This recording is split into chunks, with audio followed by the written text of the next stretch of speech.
30 seconds until showtime.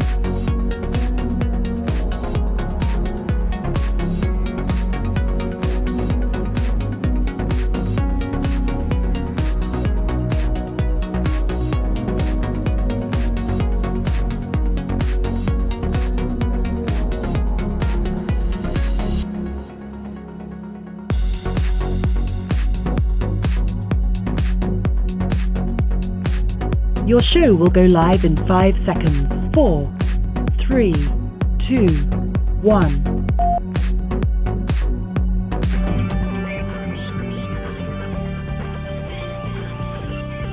With Election Day in less than 2 months, what is on the line is not a simple difference of policies, it is the fate of our nation. Judicial activists at all levels have put roadblocks in the way of justice. The 34-time convicted felon will not see a prison cell before Election Day. MAGA activists at state and local levels are working to disenfranchise voters, and foreign governments are paying conservative bloggers to spread their propaganda. On Liberal Dan Radio, we cut through the lies, unwind the spin, and give facts to counter their fiction. Will you do what needs to be done to make sure our nation isn't taken over by an autocratic despot? Or will you sit back and watch as our nation falls to ruin? The clock is ticking. Act now, before it's too late.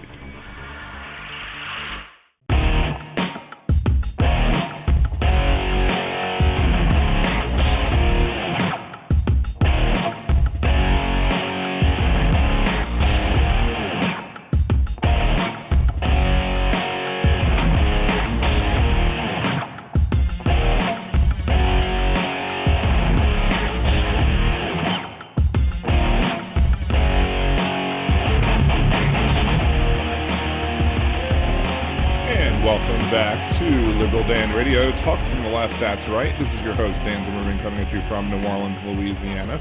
To join the conversation, it's area code 914-803-4131. That is 914-803-4131.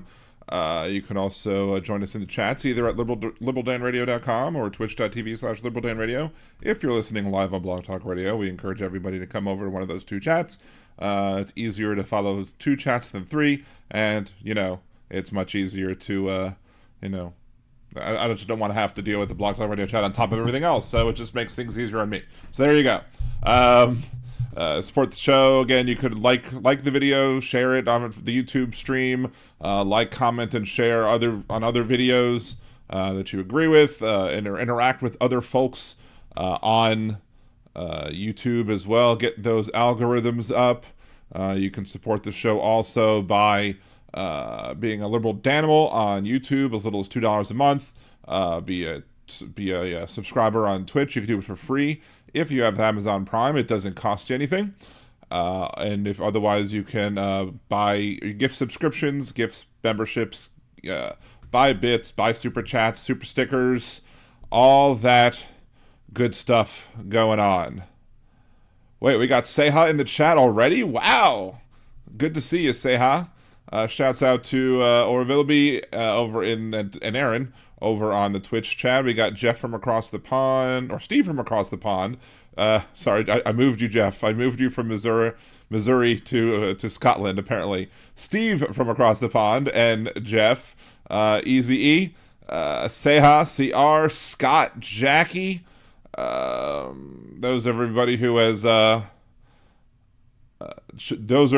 made a mention so far. CR, I absolutely agree with you. We should have 100,000 subs.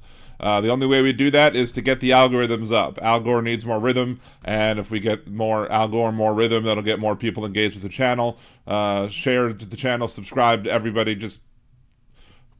I rely on y'all to help with that out a bit. Of course, I'm not going to do what other streamers do.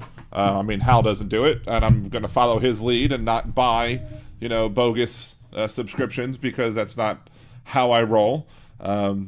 There's also, I've seen lots of clips of lots of people posting just BS all over the internet, and I'm just like, and then they get tons of views, and I'm like, is that what you need to do to be successful? You have to spread bad takes and dishonesty, and that's not how I roll here. And I think quality is better than quantity, but of course I would love to have both. Hey Diane, good to see you. Jackie, So we need to get people to maybe consider moving out of Florida to stay away from these major hurricanes. I mean, they said the same thing a while back about New Orleans as well. That people live in these areas and therefore it comes with inherent risks and dangers. But of course, California has mudslides and fires, and other places have other issues as well that they have to deal with. Earthquakes in California as well. So I'm not necessarily saying that people should move, but people should definitely listen to the authorities when they are. People should absolutely listen to authorities when they tell them, to get the heck out of Dodge if they can. Some people can't, and it's we need to have sympathy and empathy for those people who lack the ability to do that. And maybe we need a better system that does help the people, get the heck out of Dodge. And maybe that's a failure on the part of government at both the state and federal levels. But we need to fix those areas. But I don't think it necessarily means we need to get people to move out of these major areas. So shout out to Trucker John. You had a good stream last night with the Tropicana. Hope you had lots of success with that. Area code 778. I think that's Big Hook, maybe. I will get to you in a second, in just a few minutes. Let's just go over all of the overhead of the show. Again, we do have Hurricane Milton bearing down on the coast of Florida. Of course, both coasts of Florida are going to be affected. You have, of course, the Gulf Coast, which is taking the brunt of it. But because the storm is going to move quickly across the shaft of Florida, you're going to see the easterly going winds at the north of the storm pushing storm surge backwards. So that's how these storms work. So there you go.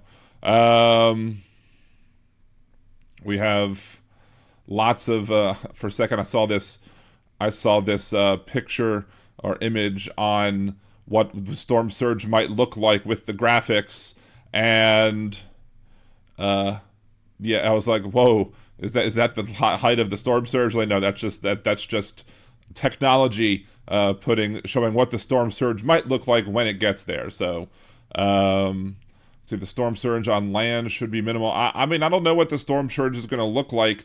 Apparently, according to the experts, because it did not slow down as much, it's not coming in with high tide, so therefore that will help with the issues of the storm surge, because it's hitting potentially a little bit to the south of Tampa, a little more south from Tampa than they initially thought.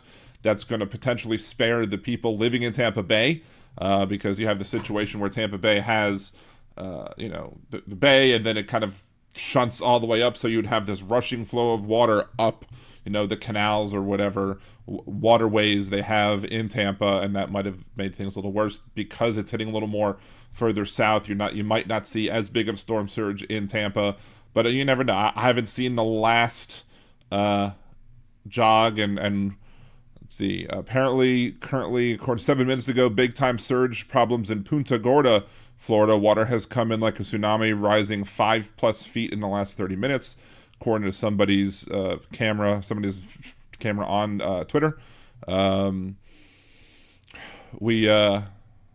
It's tough to see. And someone who's dealt with things like Katrina, I stayed through some storms, I left for others. Lots of bad memories from my evacuation from Ida, when we didn't really have that much damage on our house, but it was just, would have been a long lack of power. And that's one of the big things is that, afterwards you then have to deal with all of the after effects, like losing power, losing other parts of your infrastructure that has to be rebuilt, which will affect whether or not I have a show next week, because we were supposed to be going to Disney World over the weekend, and so we will see what happens. It's hitting further south may aid us in doing that, but then again, us going may cause more problems than our enjoyment of the area. So we're gonna have to play that one by ear and just see how things go. This isn't the first time that we've planned a trip to Florida after a major storm. I can think of 2 other times that I've planned to go to Florida.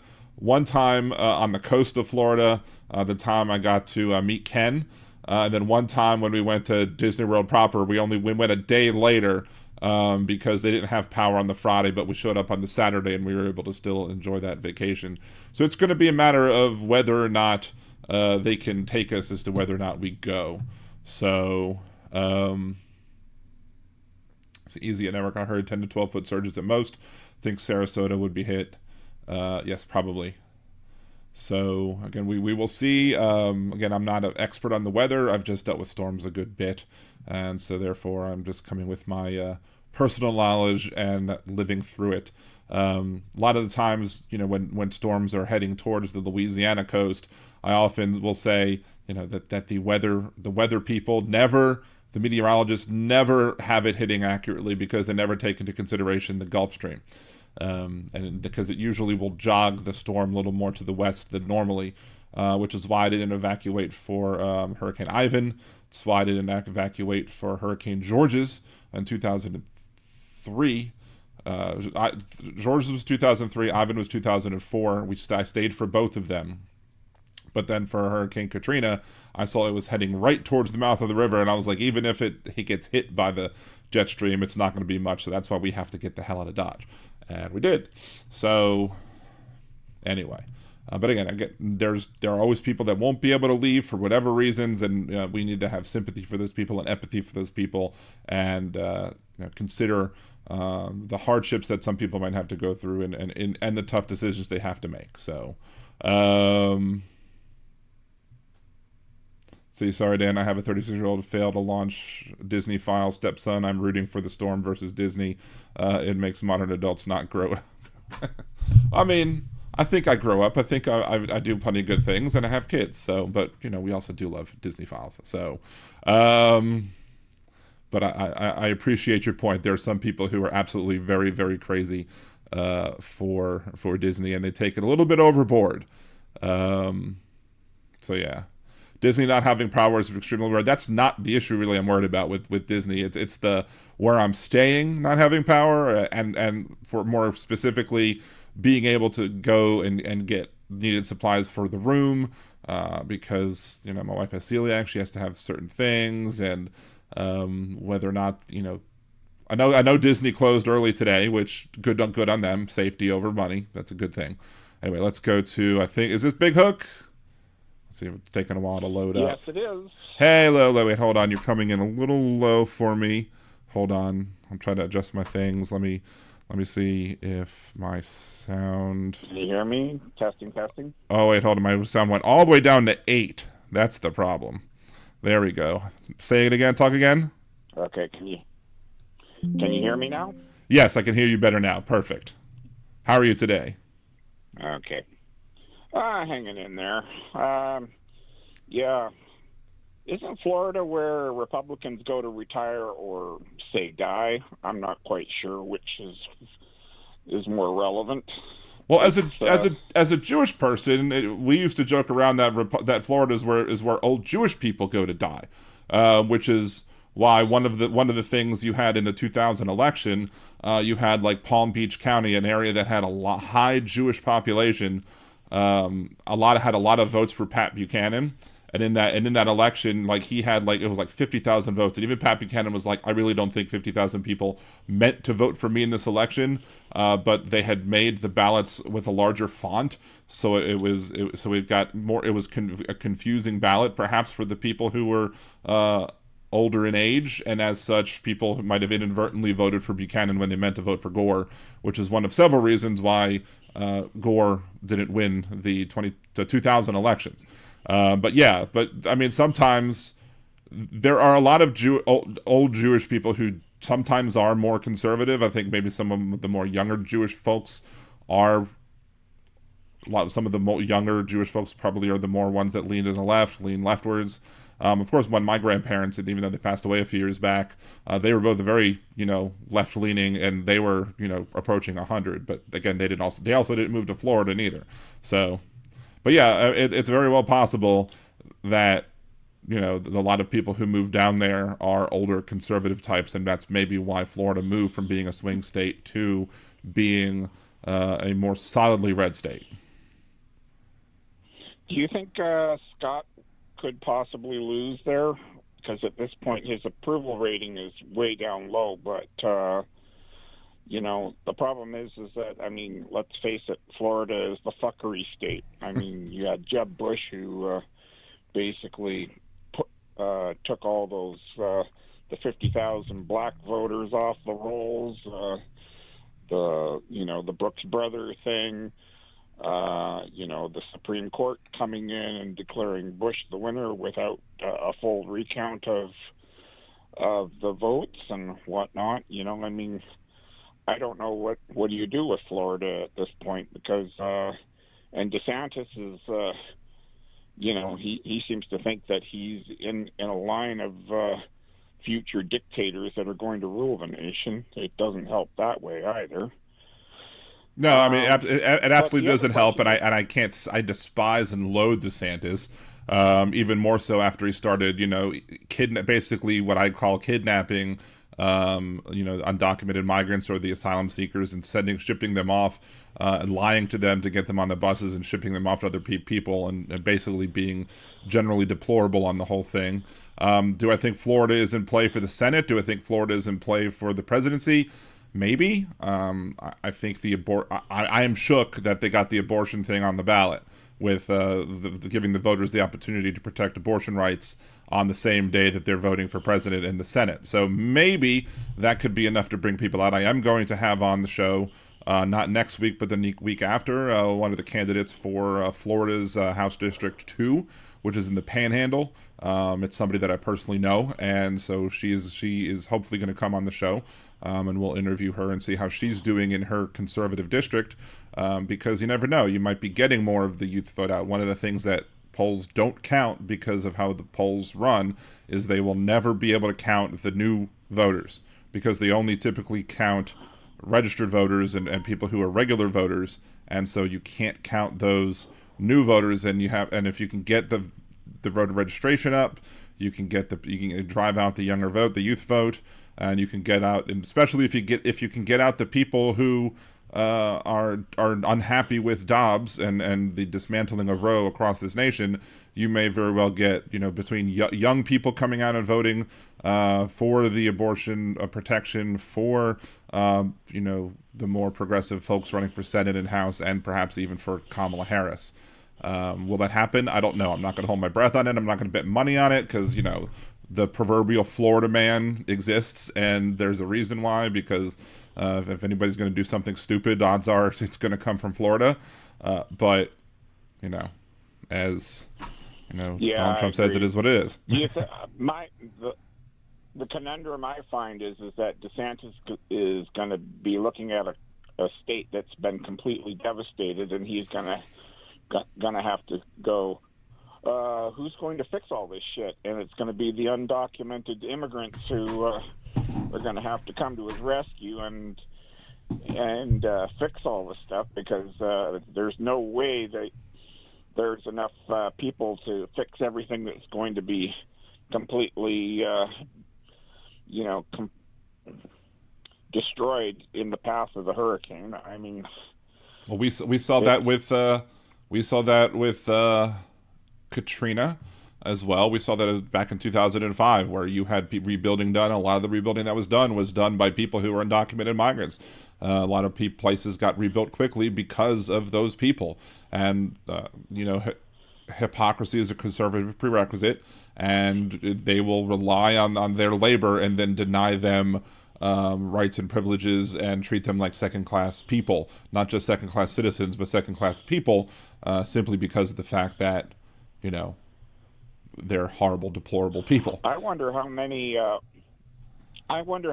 old people are going to die, because when the power goes out, there goes the air conditioning, and then they're going to be stuck for days with no way to thermal, regulate themselves, unless they're going to pour water over themselves continuously. And I mean,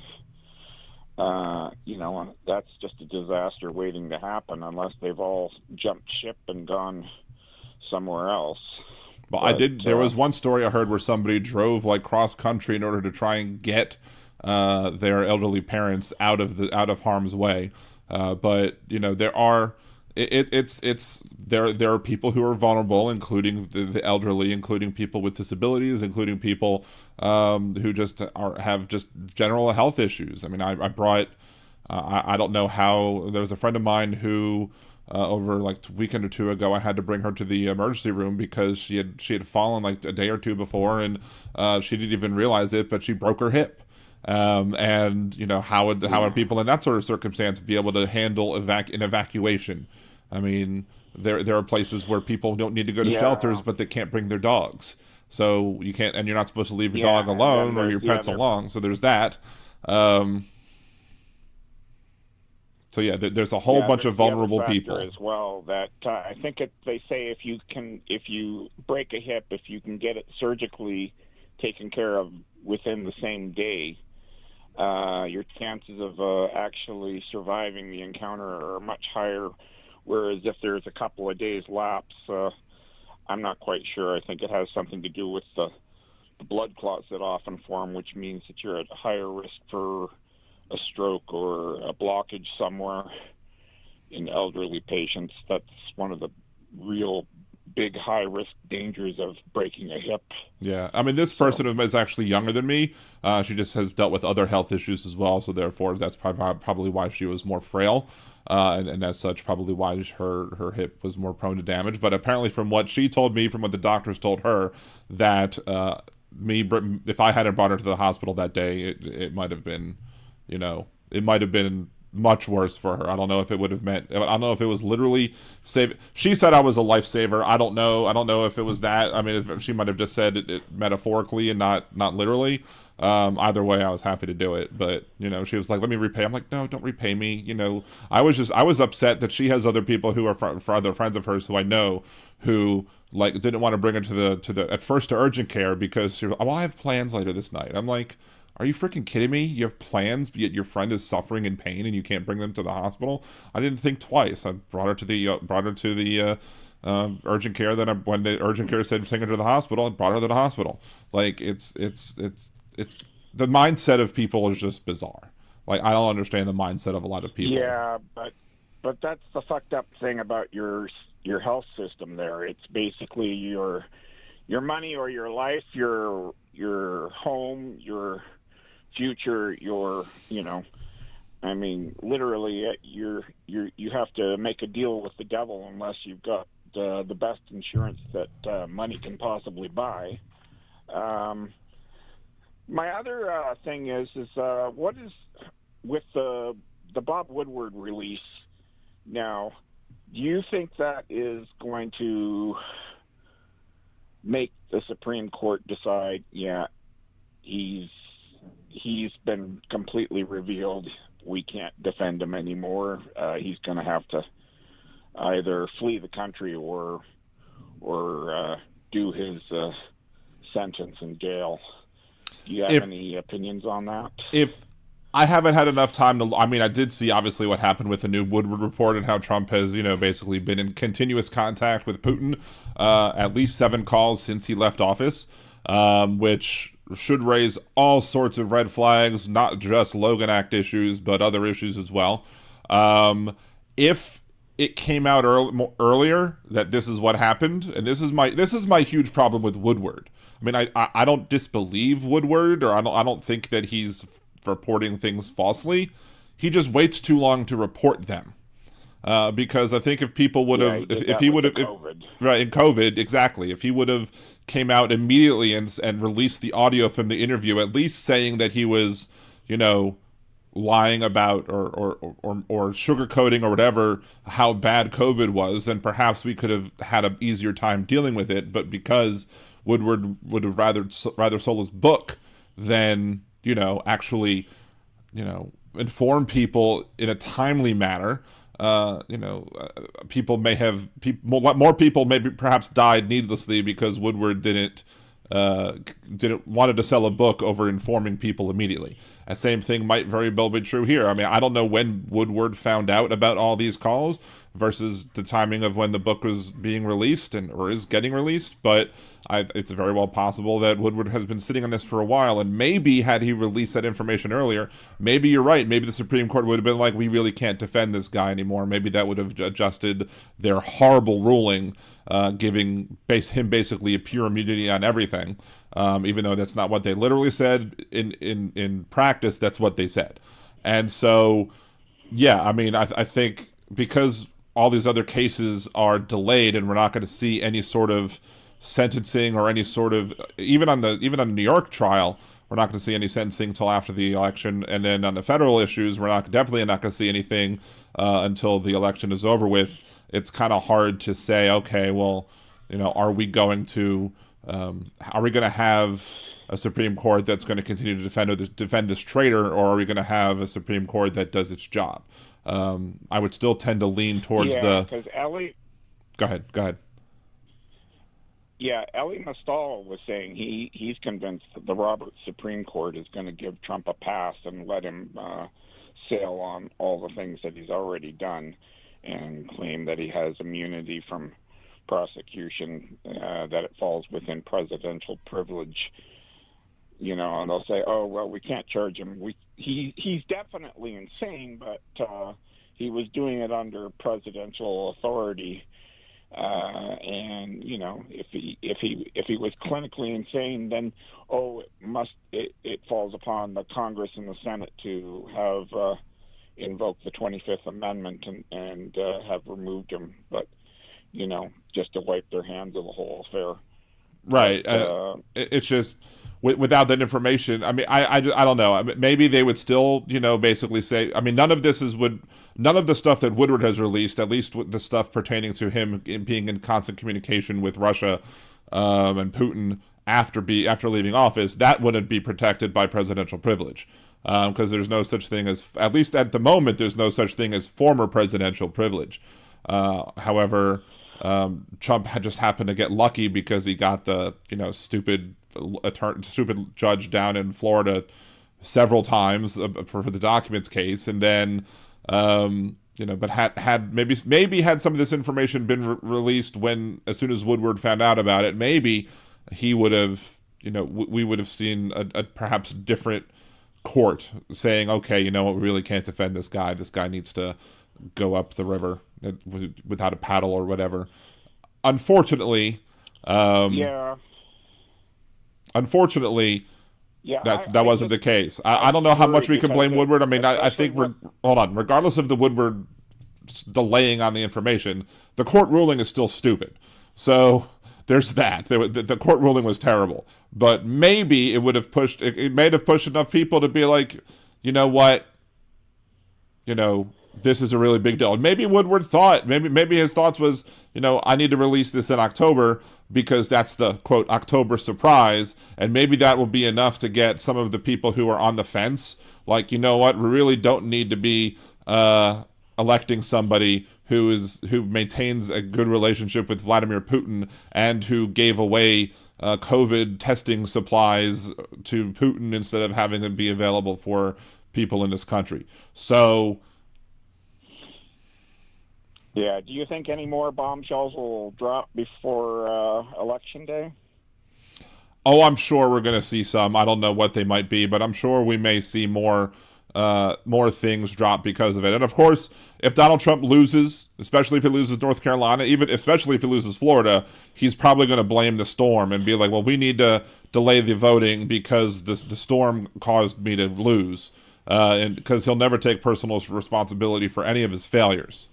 That being said, I don't know, and then if he wins, he won't say the other words. On the other side of the coin, he won't be like, well, maybe some of the people who were affected by the storm should be allowed some leniency to be able to cast their ballots or whatever, because, they can't vote from where they live currently because they had to move because their house was destroyed or something like that. It really will depend on what counties are really affected, and the redness of them will determine whether or not Trump says you need to be more lenient for these people or you need to be strict on those people. So I wonder if the relief from Biden will affect their choice of vote, knowing that Trump would would probably have left them high and dry with them fighting for their own survival without government help. See, that's the thing. They won't even realize it. They'll say, "Oh, we got help," but that's what the government's supposed to do. They won't realize, "Oh, well, maybe the federal government under Trump wouldn't be as great." Mister throwing paper towels in their crowd is not as good as person up there, actually serving meals to those people. So, yeah, I'm cautiously optimistic that things are going to turn the right direction, but boy, I'm holding my breath, and I don't know if I'm going to be able to last till election day at this point. Oh, it's going to be. And I'll be doing. I won't be doing a nerdy Dan stream that day. I'll be doing a live election coverage, probably late into the night. So we'll be here live on that Tuesday because I'll be looking at how the results come in and see what's going on, what gets called. And we'll know how it's looking probably, early on potentially, simply because I don't think we'll see as many absentee ballots as we did during COVID. More people may show up, on election day versus, sending in mail-in ballots. But if we see Pennsylvania and North Carolina flipping, that may be a very good sign. If we don't, then well, it's going to be a long night. Yeah, existential dread is just absolutely exhausting. This 2-year election cycle, where it literally starts from the first day of after the last election is held, is just mind-boggling. I can't believe how much money and time and everything and the hype and everything. And with news being profit-driven now, everything has got to be, we got to have clickbait to be able to engage the viewer so we can get our advertising revenue, which is like, until news has gone back to a public service and not a profit motive, I don't think you're going to ever get out of this mess. You're probably right. Unfortunately, anyway. That's what I was talking about earlier. I refuse to do things like, clickbaity titles and misleading titles and sharing bad takes just to get views, because I want to approach the news with a modicum of integrity, and I want to approach even just my opinions on the news with a modicum of integrity. I want to deal with things in the right way, not in the typical profit motive way. You know what I mean? Yeah. I would like to make a profit off of this. Don't get me wrong. I just don't want to, I don't want to do it in a way that makes me look like a piece of garbage. You got a wife and kids to feed, so I don't blame you. That's the thing. What you're doing already is a service in many ways, but I think that has to do with wanting to have a clean conscience more than anything. Yeah, I need to set a good example for my kids. If I don't set a good example for my kids, what else? What else am I going to do? So, well, anyway, I'll stop bothering you. I just had to put in my 2 cents and hear what you had to think, because I'm getting some feedback on the chat forums, but it's sort of mixed bag of whatever, and I have high hopes, because if you guys can fix things and go back to FDR governing principles, you can be that shining city on the hill again and be that which the rest of the world used to think was the greatest place on earth. Yeah, the irony is Ronald Reagan used the term "the shining city on the hill," if I'm recalling it correctly, and then he tarnished it as really badly. So, yeah. Well, anyway, nice to chat with you once again, and I hope you fix what's broken. Well, thank you so much, and again, it's no bother. I always like having people calling in. It's I think makes my show a little different than a lot of the other ones on here. I like to engage with the people, so therefore I'm more than happy to have you on, and definitely talk to you again. Have a good one, Big Hope. Hopefully I've contributed somehow. I think you have. So thank you so much, and you have a great rest of your night. You too. Bye. Bye-bye. All right, that's Big Hook, Big Hook. For everyone who didn't know, again, you can call into the show, 914-803-4131, 914-803-4131. Just put your area code and name in the chat. If I'm not going to recognize your phone number already, there are some people I know, there's some people I won't, so just put your name and area code in so I know who you are, and I can get to you. Steven Sayers, that's why I like you, Liberal Dan. Thank you so much. Looks like Chad was able to make some money on Truth Social, on the Truth Social stock. Well, good for you if you were able to do that. I'm sure a lot more people might have made some money by shorting it instead of buying it. But again, if you buy the dips and it goes up, good for you. I mean, it's all speculation. I was thinking about when it first launched, be like, hey, maybe I should buy now and then sell it real quick, just to try and get that initial boost that comes when people initially launch their stocks on IPOs. And maybe I would have made a little bit of money, but I don't know. I feel like I would have been helping to contribute to the stupidity that is Truth Social. As such, I didn't want to muddy my hands with all that. Adlohim, I've engaged with people who disagree with me as well. If it wasn't for certain people spouting certain anti-Semitic views, I would still have certain people on the show. If it wasn't for, I've had Bringing It Boy Daily News. I've had his wife called into the show from time to time, especially, I think, even before I started going on YouTube, but even afterwards, it's happened. I'm more than welcome conservative. I've had conservative people on the show talking, and in 2020, I had a libertarian candidate for president on the show. We were trying to get Vermin Supreme on the show. Doesn't look like, I don't know if that's going to be a thing.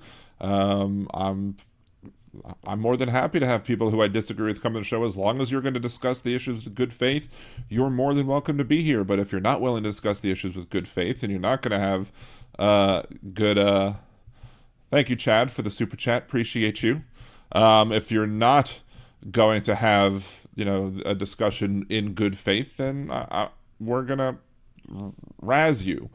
Who spouts anti-Semitic? There's been plenty of people who've, in the chat and here, people who talk about things like the Rothschilds and globalists and global blanking and George Soros. Those are all code words for the Jews, and as such, it's problematic. People, it's happened before, so it'll happen again. We have to deal with all that stuff. What should I deal with first? I have a bunch of clips from Jeff Crouere's Ringside Politics show. If you watch Hal regularly, you may have seen his response video to Jeff Crouere, talk about, I forget what it was about at the time. Jeff Crouere had on his evening show, because he now does a morning show and an evening show, somebody called Chad Rogers, who's he hosts the deadpelican.com, which is kind of like, what's that other site? I forget the name of the site. What's the name? Oh, I forget the name off the top of my head. I had it in my head earlier and I forgot. But it's thedeadpelican.com is the website this guy's from, and it's kind of like a news amalgamation type site. So we have some clips from there that we're going to play, and sometimes Chad's a little hard to hear. He slurs his words. He's not a very good person to have on as a radio host or radio guest, not because of the fact that of his opinions, but because of the fact that sometimes he slurs his words together and can be a little difficult to understand sometimes. So there's that. But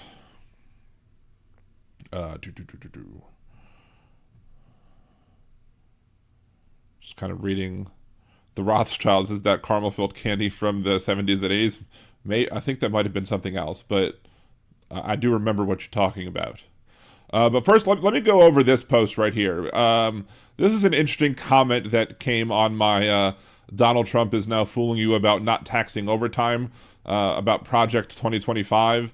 And just to give a recap of that video, yes, Donald Trump says that he wants to not tax overtime, but if Project 2025 gets implemented, guess what? They're going to change the rules of how overtime is calculated, so therefore you'll never get actual overtime. So it doesn't make any sense, doesn't make any difference if he says you're not going to get taxed on your overtime pay if they change how overtime pay works and you can never collect it. This individual is somebody who blocked me on Facebook for saying anti-Semitic things and pushing anti-Semitic ideas, and I called him out on it, and he thinks that I'm the one who reported him, and therefore he blocked me on Facebook. For some reason, he blocked me on Facebook, but still wants to have conversations on the YouTube channel. So I basically told him flat out, I'll be discussing this on my show tonight. So if you want to hear it, if you want to see my reactions to what you have to say, here we go. So this is what this guy thinks about the election. He goes, actually, that didn't work. There we go.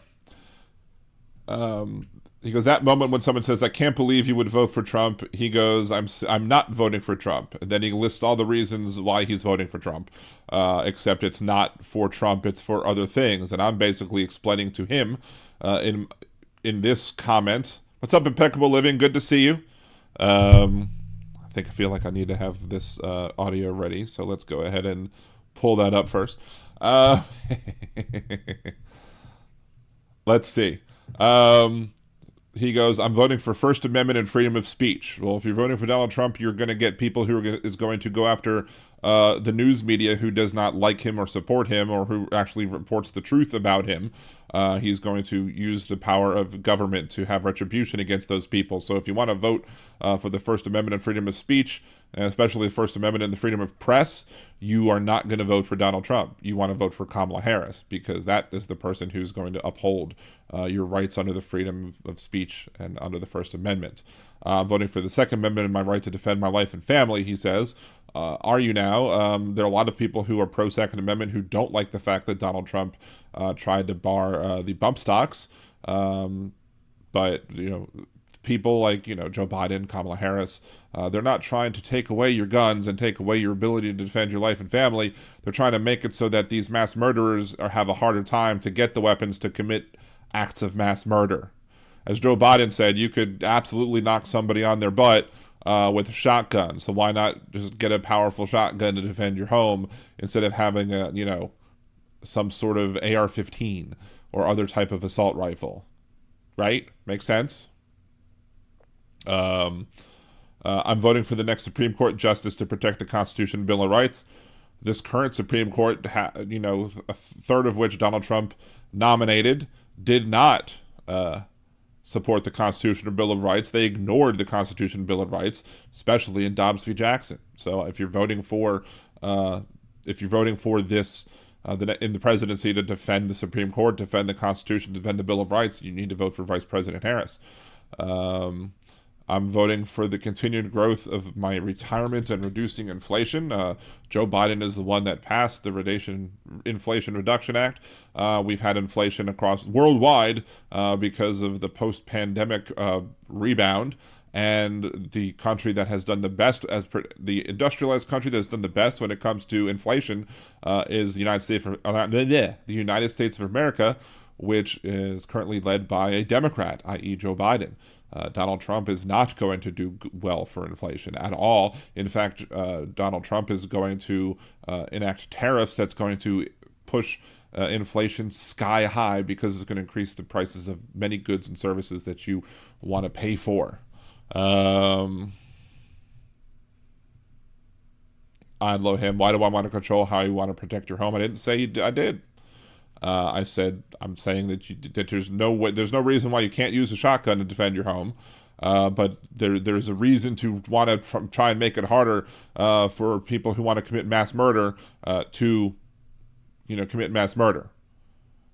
Regulations. It even looks like the Supreme Court is actually agreeing with the Biden administration on ghost guns and how they should be regulated. Even though Alito made a dumbass argument again, shocker of all shockers, Alito made a dumbass argument. That's what he does.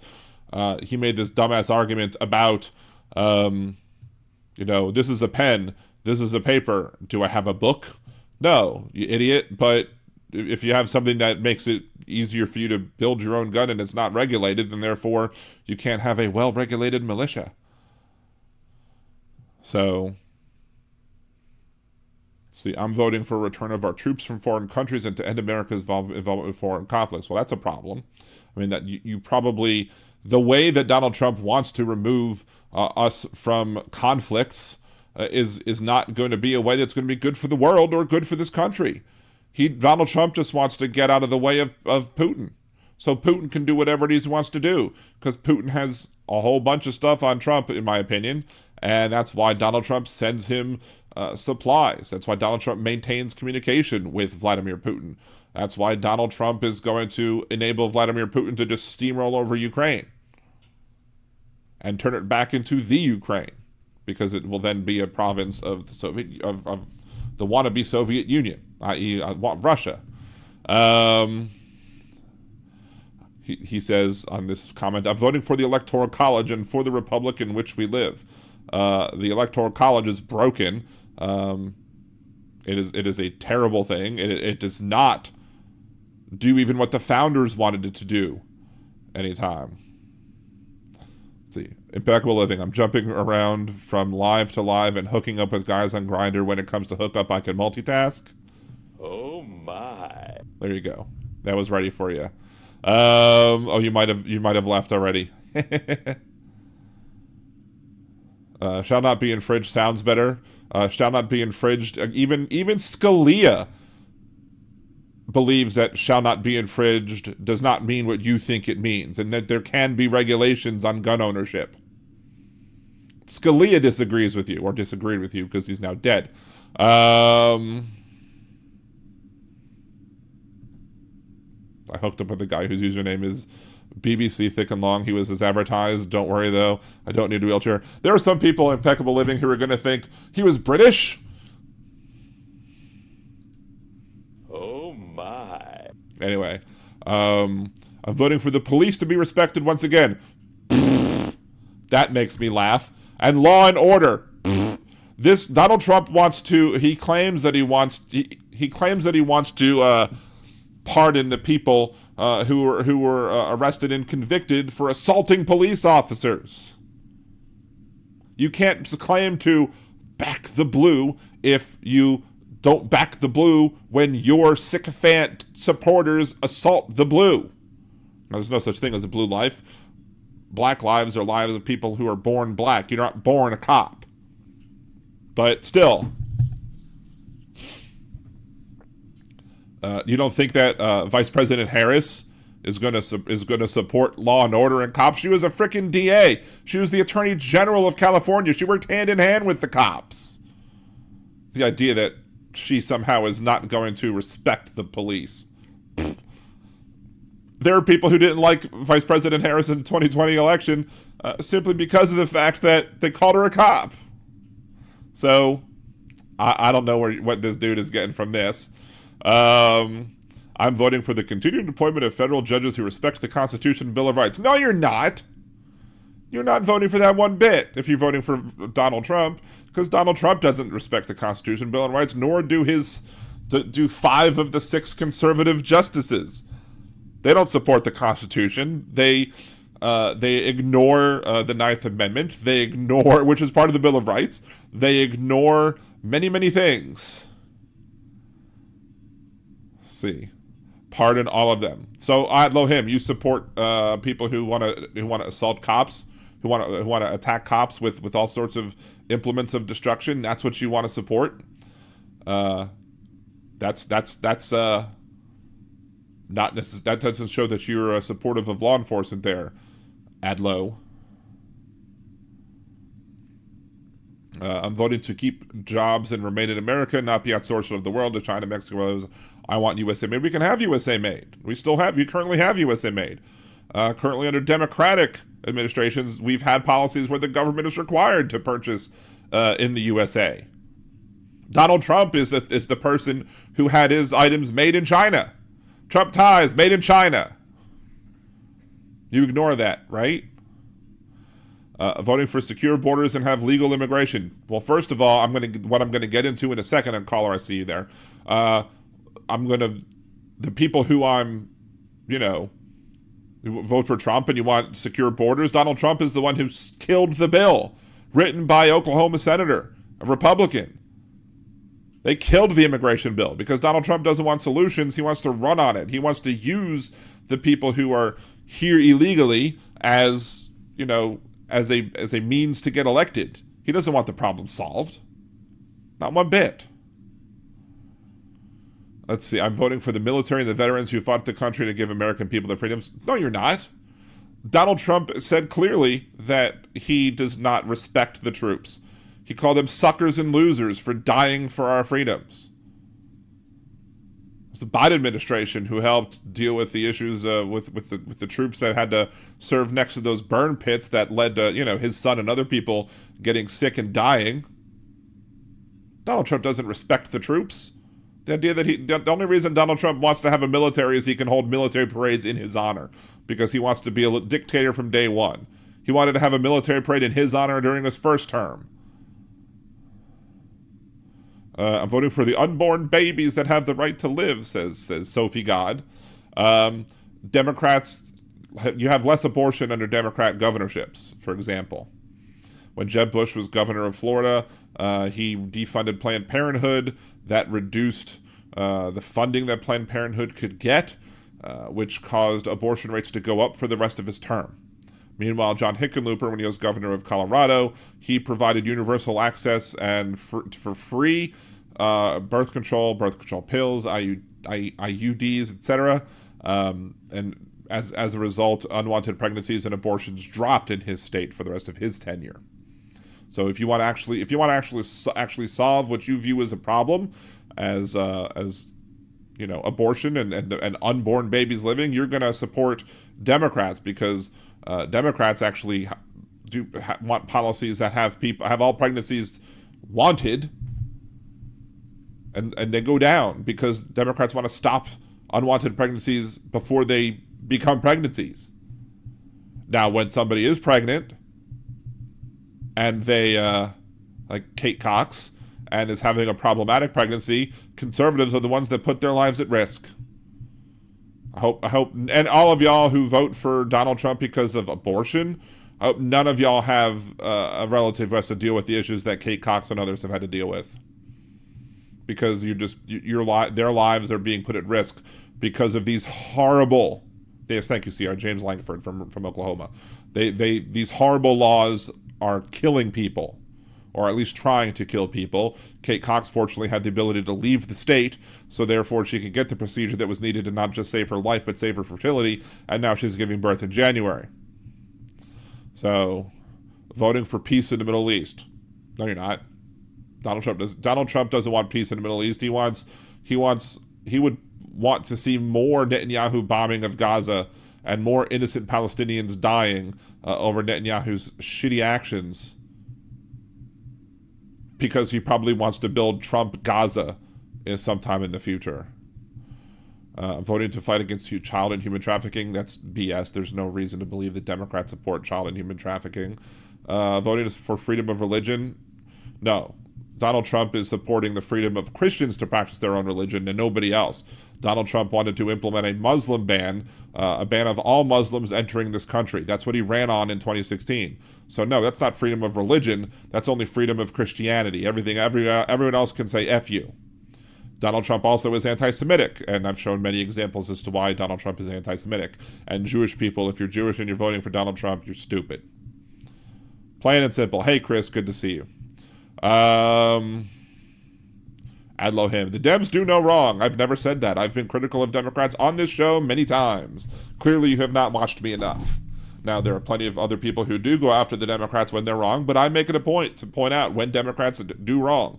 Because, again, I want to set a good example for myself and my kids, and I don't want to be a hypocrite. I want to call out when Democrats do bad things, Democrats do bad things. There's been Democrats who've been hypocrite of the week. There's been Democrats who've been publicly, berated by me.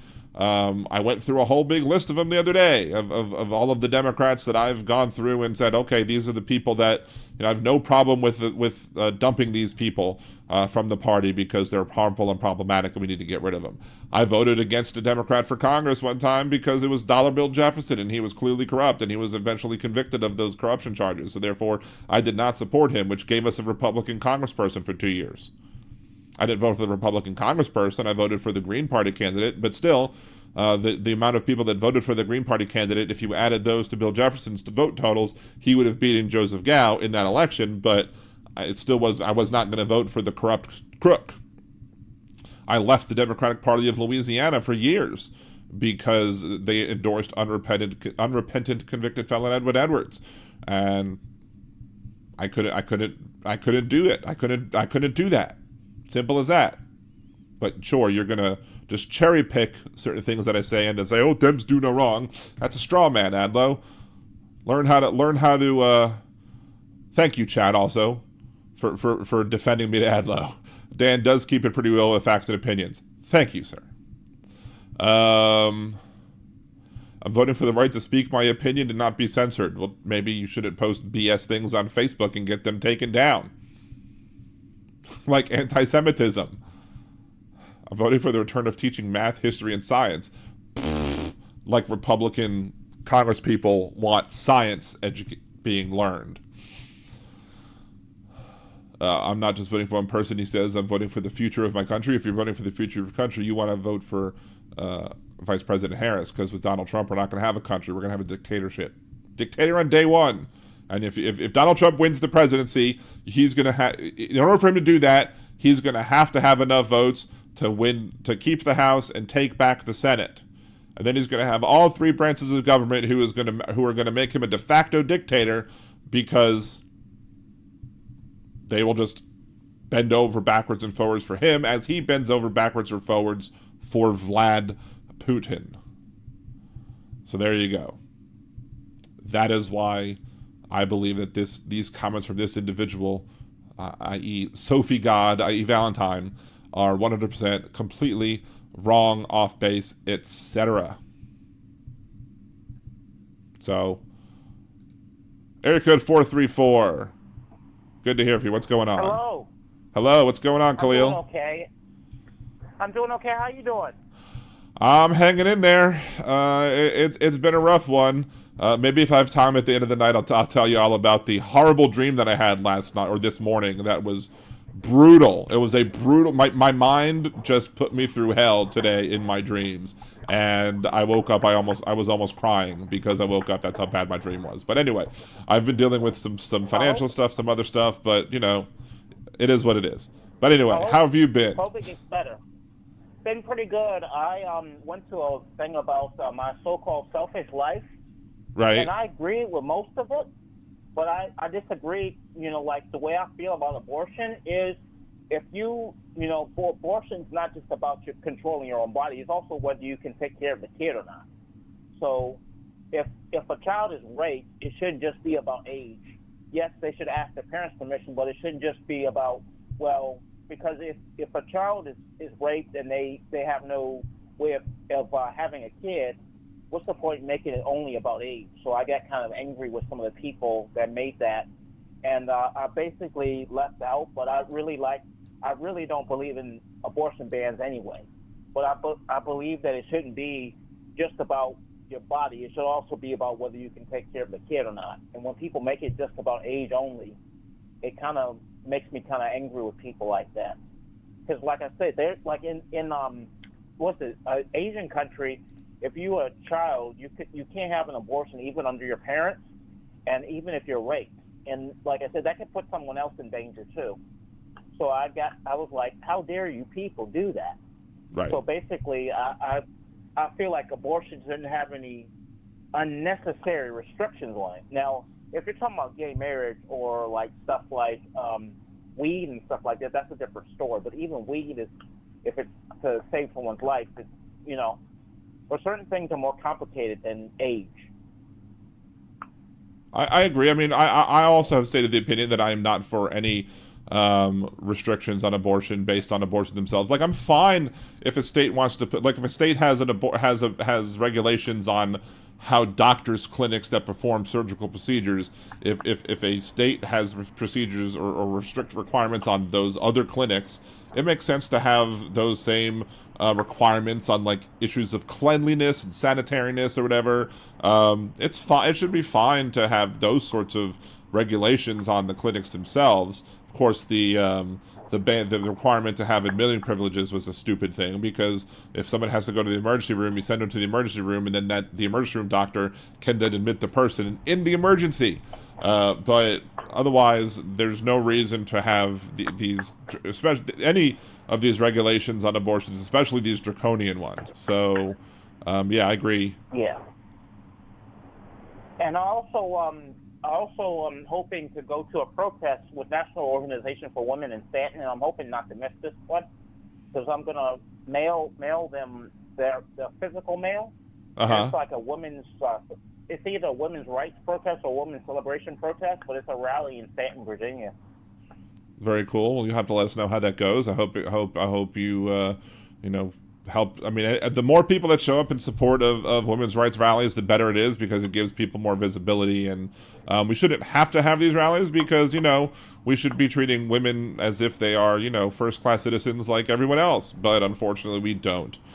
We have a system. We have people who want to basically create Gilead from Handmaid's Tale, and that's just, not a thing we want to see. Yeah, and the way I feel is also I don't know if you've I feel a certain way about firearms. I feel like not only guns for guardrails, but guns to turn into elevator metal. You know what I mean by elevator metal, right? I think so. Pieces for an elevator, to turn it to the rails where they go in an elevator and turn it into steel.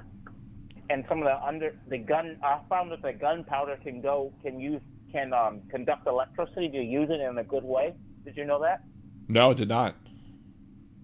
Yeah, I found that out. You can use gunpowder in a good way to control electricity. If you just have to do it safely. And I thought about doing that for elevators too. But yeah, basically have you, I don't know if you've seen it, but have you seen on the news or anything a car headlight being shot? No, I have not seen that.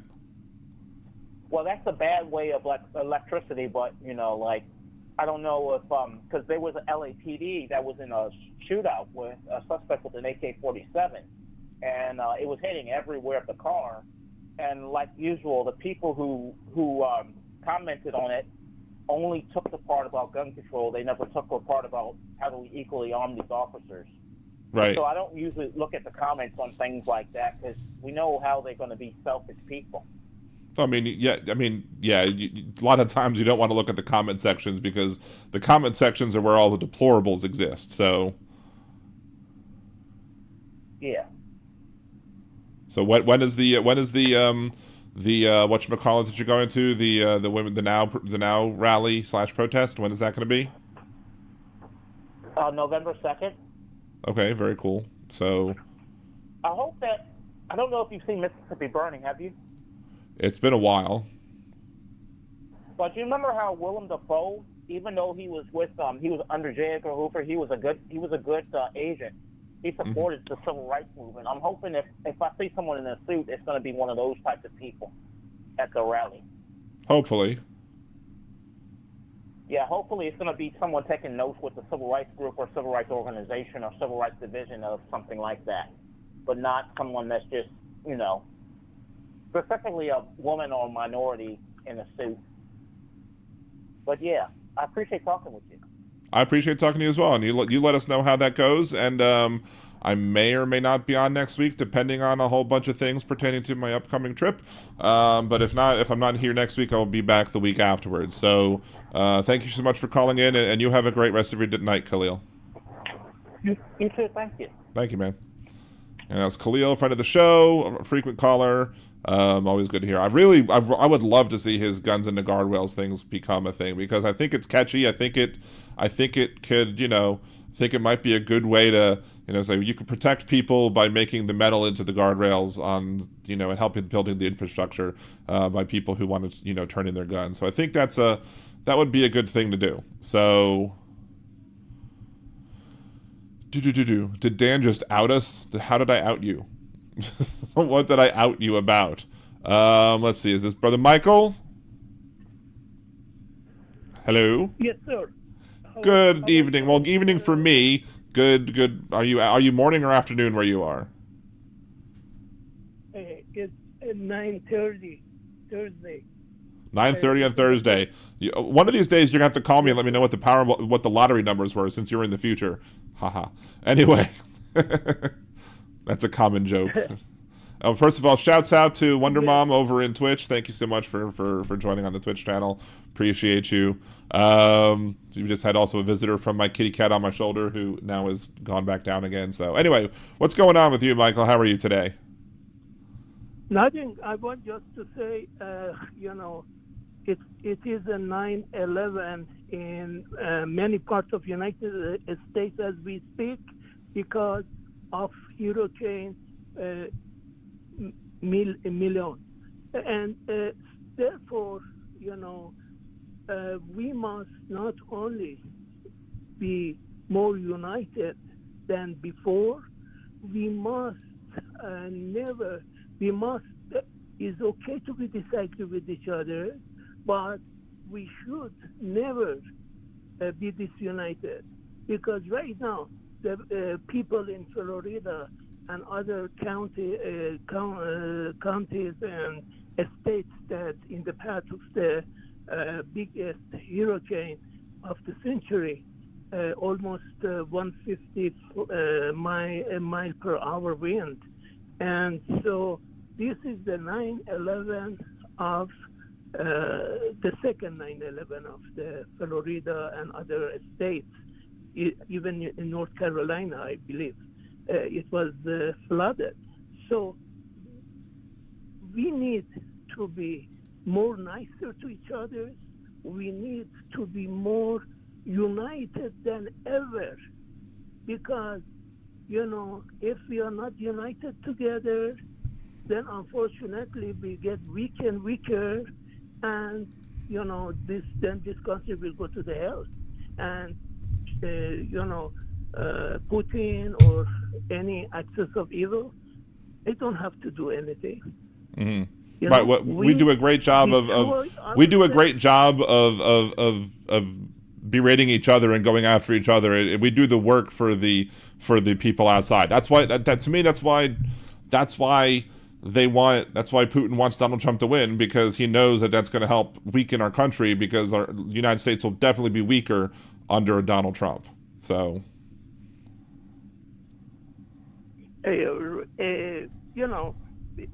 regardless of this less than 20 or 25 days range, November 5th comes, we Americans, you see what is happening in Florida, it has to be a lesson for all of us, because, right now I'm seeing live what's happening in Florida, Tampa, all those places.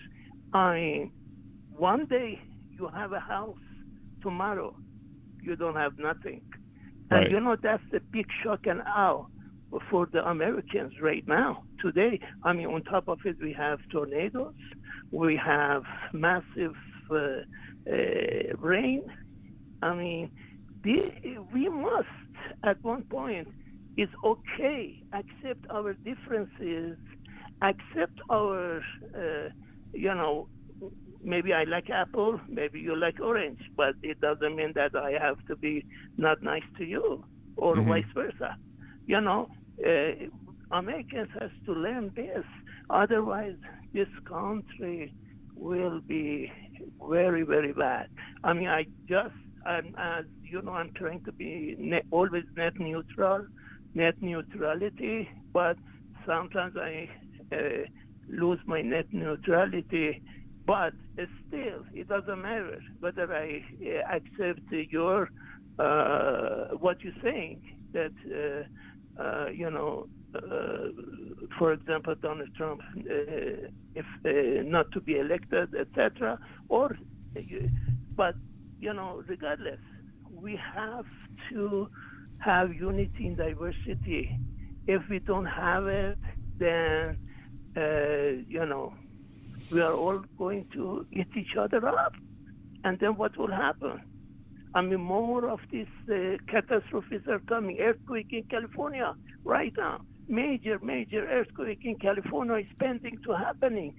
Just you go to USGS, you will see thousands of earthquakes happening from Seattle to Idaho to Wyoming. Everywhere on that northwest, the whole is upset. So if California, something happens within the next 25 days, another 9/11 scenario will happen in Northwest area or Seattle or Oregon, Portland or Oregon area. So what we need to do is instead of, it's okay to disagree with each other, but with love and harmony and peace, not saying, with to get sided so much, to say the other person is this, the other person is that. I have been in many shows. The reason I've been in many shows because I try as much as possible get my neutrality is allowed, but sometimes I may lose my net neutrality or vice versa. But still, we are talking to each other. Right, and I think we can disagree. I mean, people can disagree without being disagreeable. People can have the discussion and the debate, and then work out their differences and reach compromises and conclusions that are best for the greater whole and the greater good. That's how things perhaps used to happen in this country a while ago. It's one of the reasons that I thought one of the criticisms I did have of President Biden was simply the fact that I think when he was looking fondly at his service in the Senate, I think he was thinking that once he became president, that things would go back to how they were because of who he was. And unfortunately, and I knew that wasn't going to be the case because it didn't happen when he was president of the Senate as vice president under Obama. From 2008 to 2016, the conservatives did everything that they could to block Obama from getting legislation passed because they didn't want to work together anymore. It was no longer about working together for the greater good of this country. It was about making sure that you have political victories so you can win the next election. So, anyway. Absolutely, you're right. We have to make we are only new. Since 1976, and so we are over 200 years of history. Mm-hmm. So we have to learn from other countries, other nations that they have 5,000 years of history, like Israel or Persia is 2,500 years of history. When Cyrus the Great conquered the Babylon and give and saw that all the Jewish people are slaves, he says, hey, free them first. And he freed all of them and give them. At that time, there was no money, so he gave them their money version was, I believe, gold at that time. So he gave them gold to them and told them, go build your houses again, higher, so don't let enemy come and conquer you.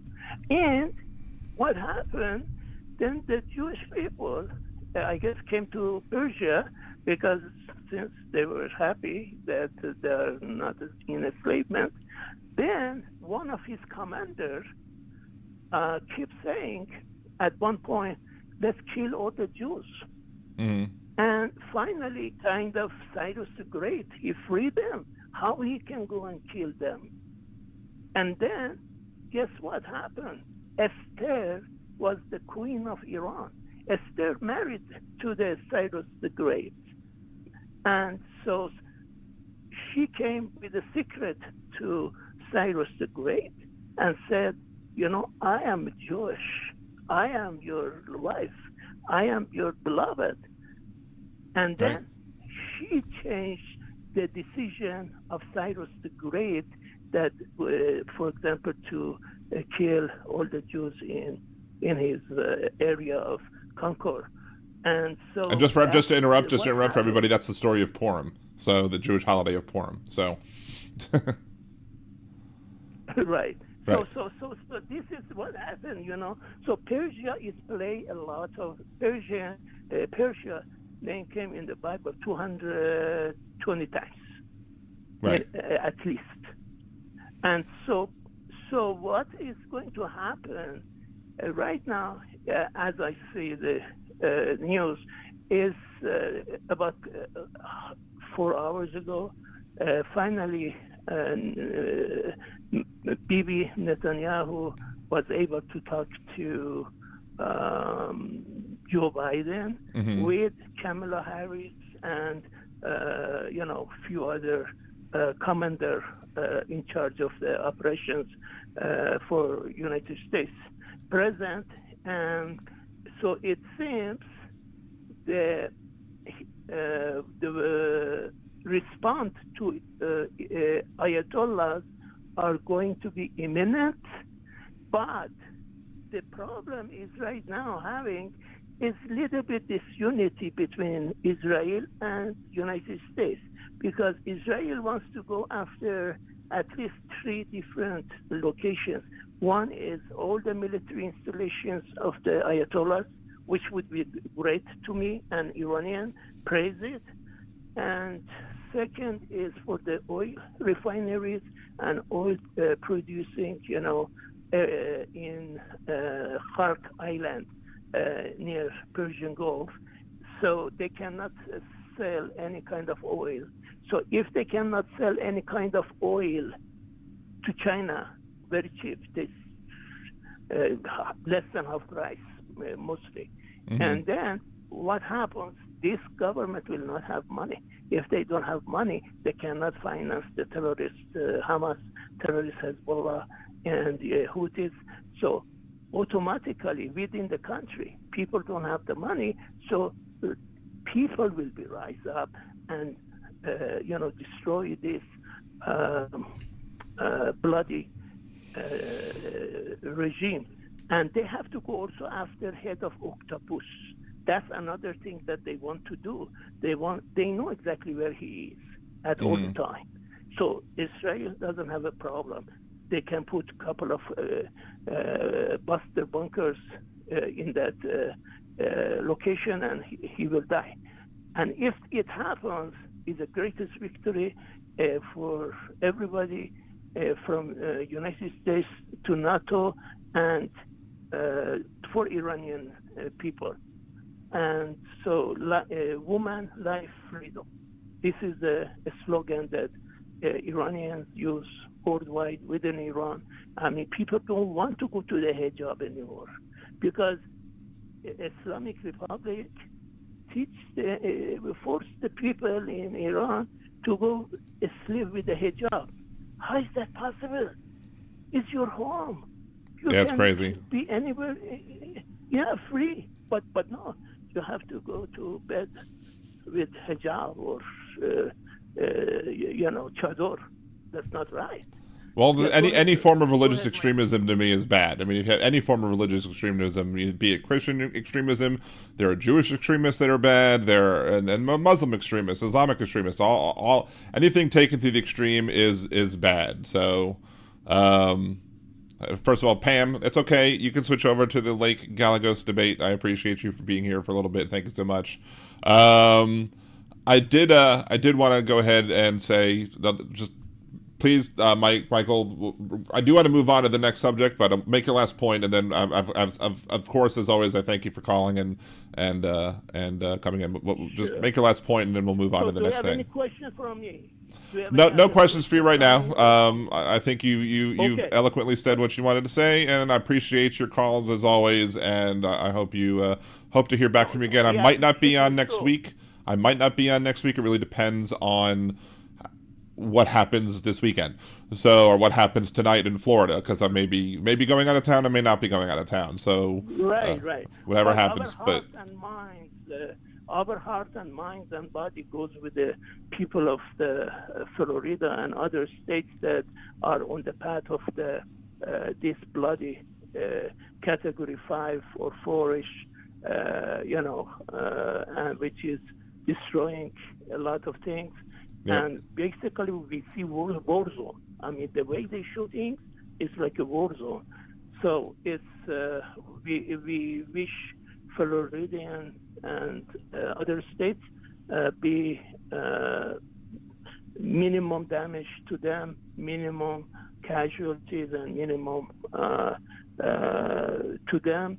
And they should know that we American citizens, wherever we are, whether we are outside the country or inside the country, our heart and mind are with them, and our prayers with them too, to hopefully, to get whatever happens, so they can get their life back normal as soon as possible. Thank you very much, Dan. God bless you. Thank you as well, and you as well. Thank you so much, Michael. I'll talk to you another day. Have a great one. Sure. You too. Bye-bye. All right, bye-bye. All right, again, Brother Michael from over there, also across the pond. And if you're watching on YouTube, I guess I should share this on Twitch as well. I did share, there's a Twitter link showing storm surge currently that somebody posted in Venice Bay, Florida, along the river from Hurricane Milton. Terrible looking. We obviously expected it to be terrible looking, but we're seeing the flooding coming in, several people being inundated from the storm as well. So the storm does look very bad. To answer Robert's question, Robert asks, what are the qualifications of Vice President Harris? She's a natural-born citizen of the United States. She's over 35 years old, and she's been a resident of the United States for over 14 years. Those are the three qualifications that she has. Of course, Donald Trump has those qualifications as well. So you might be wanting to know something else as to why I want to vote for Vice President Harris over Donald Trump. We can discuss that as well briefly before I go to the clips from the Ringside Politics show. She's not an anti-Semite. She is not wanting to put horrible tariffs on this country that are going to cripple the economy. She is not an anti-Semite. I'll say it again because it's very important. She doesn't kiss Vladimir Putin's ass. What else do I need to say? She supports the right of individuals to choose what happens with their own body. She, as other people have said in the chat, she has a record of being Attorney General of California. I believe, you are from California, Robert. But being that you're conservative, you may very well have issues with how she operated, but there's no denying that there's been no fact checking out there that says her claims were false, that she went after foreign national organizations for issues of drug trafficking and human trafficking, etc. She has dealt with that problem in a much greater way than Donald Trump ever has. Donald Trump only does window dressing. He doesn't actually solve problems. He just does things in a transactional way that are only good for him. If it's good for him, he'll do it. If it's not good for him, he won't. So yeah, there are plenty of reasons to vote for Vice President Harris over Donald Trump, but she has all the qualifications that are constitutionally required, which I've stated already before. So there you go. But yeah. And of course, if you're upset about the mods moderating you, well, that's their call, that's their right. I fully support them 100% in what they do. So there you go. Vice President Harris also doesn't say that we should be able to walk up to people and grab them by their genitals without consent. She's not a moron for, after having said that on the Inside Edition interview that was released, she's not a moron in that she then, under deposition, when asked, did you really say those things? And instead of saying, I was just kidding, I was just joking, I don't really believe that's what people should do, he said, he doubled down on it and he said, yes, that's what people do, and he seemed to have no problem with it. So I don't like voting for rape apologists. I don't like voting for people who will who are anti-Semites. Donald Trump literally said in front of a group of people, at an anti-Semitism convention held by a Jewish organization, he literally said that if he loses this fall, he blames the Jews. He preemptively blamed the Jewish people for his impending loss, which is just more anti-Semitism. It puts us Jewish people at risk. Why would I want to vote for that clown who's going to say that sort of garbage? Why would I want to vote for somebody who is going to use the scapegoating of Jews, which is a tale as old as time, to help not take personal responsibility for him being an utter and complete shithead? So, yeah, no. There's, and I could go on as to all of the reasons why I think Vice President Harris is far more qualified. Is she perfect? No. Are there people who might more be better inclined to who represent my opinions on politics? My opinion on politics? more accurately, more correctly? Maybe. I mean, if I ran for president, I would be somebody who would be the most likely to support the things that I support. Then again, I'm not going to win any sort of election like that, and I can't let my perfect be the enemy of the greater good.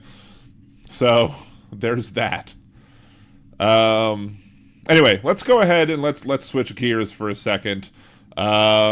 We have often I've used clips from the show for Words of Redneck Wisdom. This originally was going to be a Words of Redneck Wisdom, but it was just too long. I had to cut it up into clips.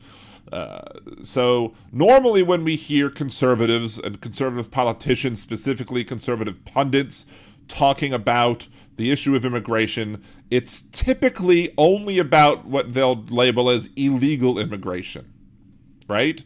They only usually frame the argument in the discussion of immigration over illegal immigration, about undocumented migrants coming here. You know, they'll label things as illegal when it's not, because it's not illegal to ask for asylum in this country. But on the Ringside Politics evening show done by Jeff Crouere, on Thursday's show, he had on an individual, Chad Rogers, again from thedeadpelican.com. And Chad was giving his personal opinions about what was going on, and it was started off as a conversation about it was about immigration, and it was also about Melania, because if you've seen in her book, Melania comes out and says that she is pro-choice. She supports abortion rights. How you could be married to Donald and support abortion rights is beyond me, but you have your reasons as to why you're married to Donald Trump, and it's none of my business. Only becomes my business is when you then try and push the issues on anything. And look, Donald Trump shocked me briefly when he was asked about her opinions of abortion. He actually was like, "Well, that's her opinion, and she has the right to say her opinion." And I was like, "What?" So good for him. That that's maybe like 3 things that Donald Trump has ever said or done that I agree with. His right to try when it comes to certain treatments, when it comes to people who are sick, they should have the right to try certain things. There was some small thing that he did for certain people who went to certain clinics in this country when it comes to insulin and EpiPens. He helped a very small amount of people. I don't disagree with it, I think, but it could have helped much more people. But for those people that were helped, sure, those small amount of people got helped. And now this statement about the fact that his wife should have the ability to say whatever it is that she wants to say and speak her mind about issues that she talks about. So of all the things that Donald Trump has done, that's 3 that I agree with. So basically we're at like 99.999 whatever % of things that he's done that I disagree with, and a very tiny little minuscule percentage of things that I will. So anyway, so here's the first clip of what Chad says. And look, if you can't understand what he says because he's rough to listen to sometimes, I ask in the chat, and I'll give a refresher of what he says if I don't already do it in my rebuttal of what he's saying. But here you go. Here is clip 1 from Chad Rogers on Thursday night's Ringside Politics radio program. Melania Trump is really an example of another problem that I can think of, because she recently put out, because she wrote this book recently, and it's been in the headlines. She wrote in her book that she is pro-abortion, very staunchly pro-abortion, right? And so she's got very liberal views on abortion, and she's not very vocal on issues. She doesn't speak out much on issues, but the one issue she speaks out on, she holds a far left view. So he's being critical of Melania Trump for openly supporting her views on abortion, and obviously Chad Rogers is a conservative. So is Jeff. They like these abortion bans. They dislike people who support, but it goes deeper than that. Here comes the rub, and here comes where we rip the Band-Aid off and expose the gaping flesh wound that is the conservative movement in this country. It goes back to a survey that I read somewhere. Wait, hold on. Easy E Network, is he drunk? I had that same thought. I don't know. I just think that's the way in which he speaks. But one of the things I was going to say is, like, you may feel that he sounds like he's drunk. I can't say as to whether or not he's drunk or not. He is a little slurry. It could just be the way he speaks, which is, as I said earlier in the show, it's not a very good voice for radio. I don't know what he looks like, so I don't know if he has a face for radio, but he clearly has a voice for print, which is probably why he runs a blog. Anyway, let's go back to clip 2. It goes back to a survey that I read somewhere that people who are foreign-born tend to have leftward-leaning views. They tend to vote Democrat. Foreign-born persons, not just Mexicans, not just Venezuelans, anybody foreign-born. Melania Trump is a foreigner, and she is out there expressing liberal views. In other words, more foreigners, more foreign-born people means more votes for the Democrats. Now, that if you're a foreign-born person and you're a resident of the United States and you're not a citizen of the United States, you can't vote. But you can start to see the picture that's being painted here, can't you? It's not just about people who are here in violation of our immigration laws or whatever, or other people who they believe are here in violation of our immigration laws, but are not because they're here seeking asylum. Melania in and of itself misused a visa to get to this country, right? I mean, I think that's all common knowledge at this point. And we've been critical of the hypocrisy of conservatives for supporting Melania and what she did versus opposing other people who might use similar tracks and paths to get here. That being said, Chad Rogers doesn't seem to be one of those people who are supporting Melania. He seems to be going after Melania and her liberal views and the liberal views of most people. Now, Jeff brings this up later, but the initial thought I had when I was listening live to this program was simply the fact that what about Cubans? But to Chad, we'll get to that later, but to Chad, Cubans, are the exception, not the rule. Let's go to clip 3. And Melania Trump is Exhibit A, in my opinion. Now, I'm sure she's going to vote for her husband in this election, but who'd she vote for in 2008? Who'd she vote for in 2012? It wouldn't surprise me at all if she voted for Obama. Okay? And she is a foreigner, and she's an example of why we need a moratorium on all immigrants, not just illegal immigrants. I don't want more Mexican gangsters, but, I don't want more liberal Slovenian women either, like her. There you go. There's the not-so-quiet part said very loudly. Was a hedge enemy? He sounds like he's trying to squeeze out a complicated shit. Yeah, but through his mouth. Maybe he did the South Park version where you ingest the turkey through your butt and then crap it out your mouth. But, yeah, he's now not saying that he wants just an end to, quote, illegal immigration. He wants a moratorium on all immigration. Why? Only for political reasons, because he believes that when more people come in from other parts of the world, they're more likely to be on the left side of politics, and therefore he doesn't want them in this country. Talk about prejudices, right?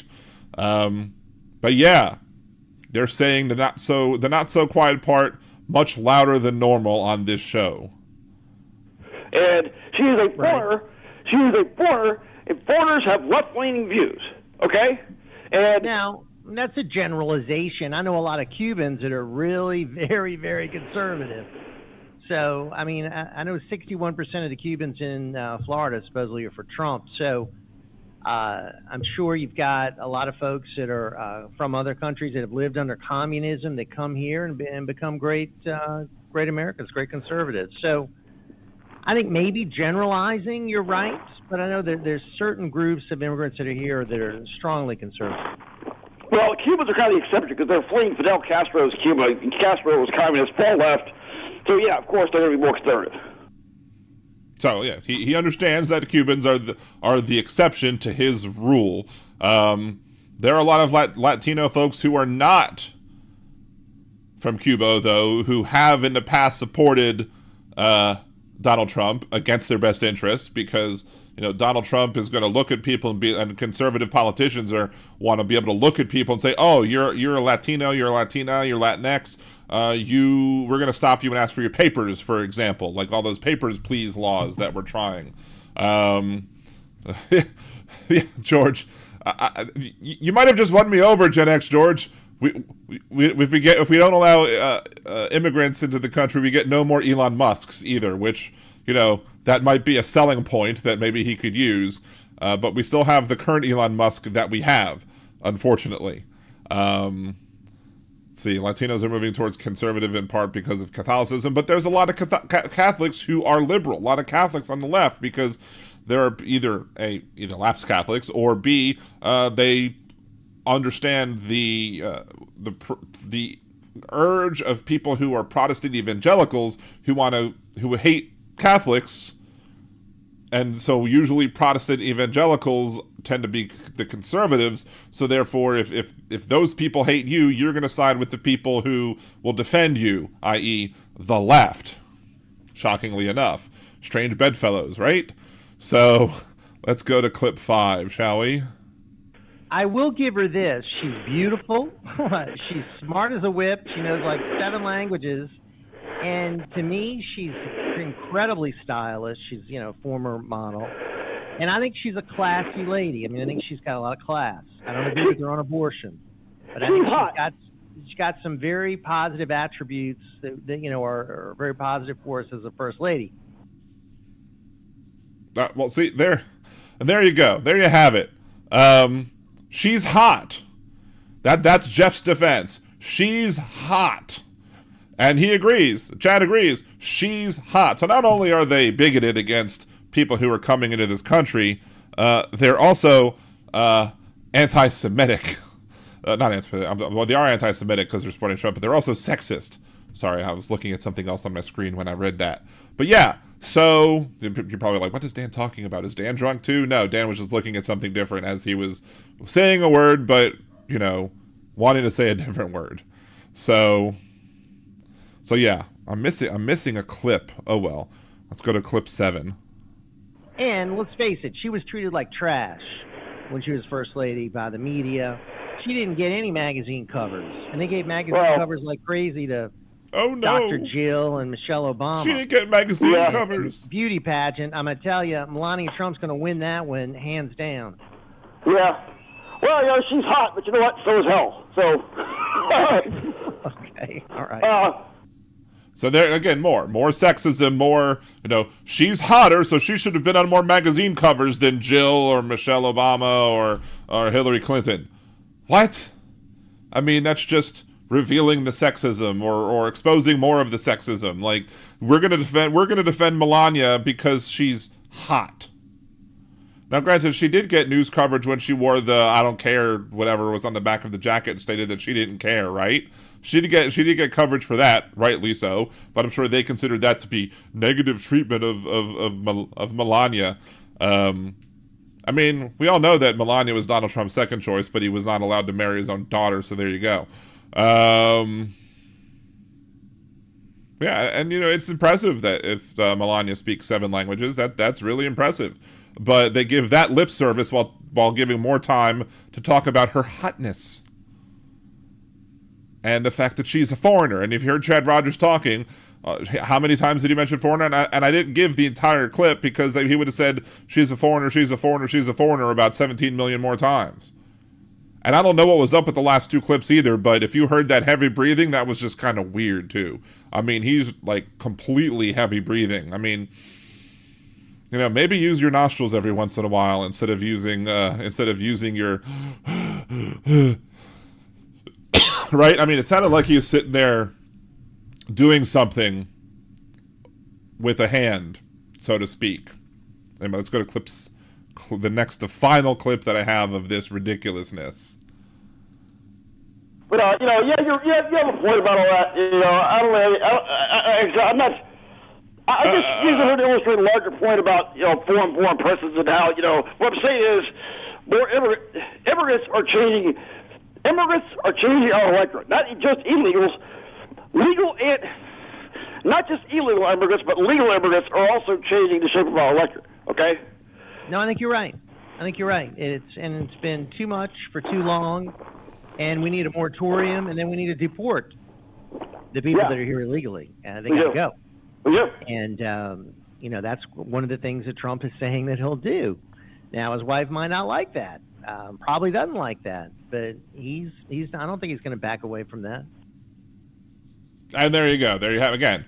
They both want a moratorium on all people coming to this country. Why? Because it's changing the electorate to the left. Granted, you can't actually be part of the electorate unless you're a citizen. You can't vote unless you're a citizen. So therefore, none of the people who are here seeking asylum or here in violation of immigration policies or who are here as legal resident aliens to this country, none of them are voting. Now, granted, there are people who are here because the Constitution requires that when you do the census that you do have to count everybody. It doesn't have to. You don't just count citizens. You have to count, citizens and other residents. You don't just count people who can vote. You count everybody who's in the country, and that's the requirement of the census. Partially probably because of the fact that back then you had to count all of the slaves because you got the 3/5 compromise, which, terrible. You count them as 3/5 of a person for congressional representation, but you count them as 0 people when it comes to actually giving them the right to vote. That being said, the conservatives will hypocritically use these people who are resident aliens, regardless of whether or not they're, quote, legal or not, and they'll use them in gerrymandering. That's how you had, was it Joe Wilson from Texas? His district was 40% Republican, but it was like 35% Democrat, and then the rest of the population were resident aliens who didn't have the right to vote. But they were able to gerrymander the district in such a way to enable him to have less than 50% of support in the electorate and still be able to win because the people who are not in the electorate were counted as well. If you listen to the show a while back, I had the creators of this show called this game called Map Maker, which is a game where you try and you create districts and you kind of gerrymander districts to shove people into different areas, and the point of winning is to see how many districts you can claim by walling off the people as you flip over, what the amount little districts are worth. And an edit that I had to the rule set was take a third set of tokens and add those tokens into the mix. Those tokens are going to be the tokens of the people who can't vote but are still counted. So you basically say, okay, a district has to be so big in size, but these people don't count as to whether or not one side or the other wins the election, or wins the overall vote tallies. So that's what conservatives do. And I was having if you follow me on Liberal Dan Radio on Twitter, I was having a debate with people and trying to discuss not just gerrymandering of the districts, but I was also talking about how people count. People are counted in the votes, and therefore they use these individuals as they're counted in a way to help them win the elections, like with Joe Wilson's seat. So, of course, the other conversation we were having about the Electoral College was the fact that in the Electoral College, you don't have, we're not even counting like the founders wanted us to count. Somebody questioned me when I stated that we don't have equal say in votes. One individual, let's go back to this post order. I had made the comment, some people's votes count more than others, and this person's like, where? I'm like, Wyoming versus California is an example of how our electoral college system is flawed. Wyoming has 3 electoral college votes for 600,000 people. Each electoral college vote represents 200,000 people. California has 39 million people and 53 electoral college votes.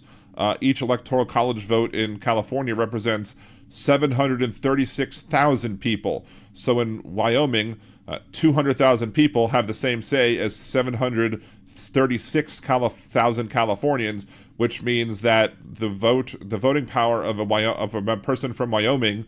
How do you say somebody from Wyoming? I don't know. Is it a Wyominger? A Wyomingan? Like how do you say if somebody is from Wyoming? I have to look that up. But somebody from Wyoming has 3.2 times more power to their vote than somebody from California because of how this antiquated system is there. Person was trying to say the electoral college vote has more power. The citizen vote equals one vote counted as one vote. Am I understanding correctly? And I'm like, no, you're not. A Wyoming voter has more power to determine who is president than a California voter, and a Wyoming voter has more say in what goes on in the House of Representatives than a California voter, despite that it's supposed to be the people's house. How do you fix that? Well, you fix that by doing things like, expanding the number of congressional districts. If we, I covered this on the podcast years ago. If you were to take the amount of Wyoming's is in each state, you would have about 100 more seats in the House of Representatives than you do now. But for some reason, we've decided that we're going to stick at 435 for the House for some dumbass reason. And it's a dumb reason. There's no reason that we should not expand the amount of seats in the House of Representatives to more adequately and accurately represent that the House of Representatives is the people's house. So if you have a Wyoming's worth of people, like 600,000 votes, then you should divide all other states by 600,000 votes, and then whatever their population is, and take that, round it up as how many seats that state gets in Congress, in the House of Representatives at least. I mean, we're assuming then you would keep the antiquated Senate, which is stupid as well.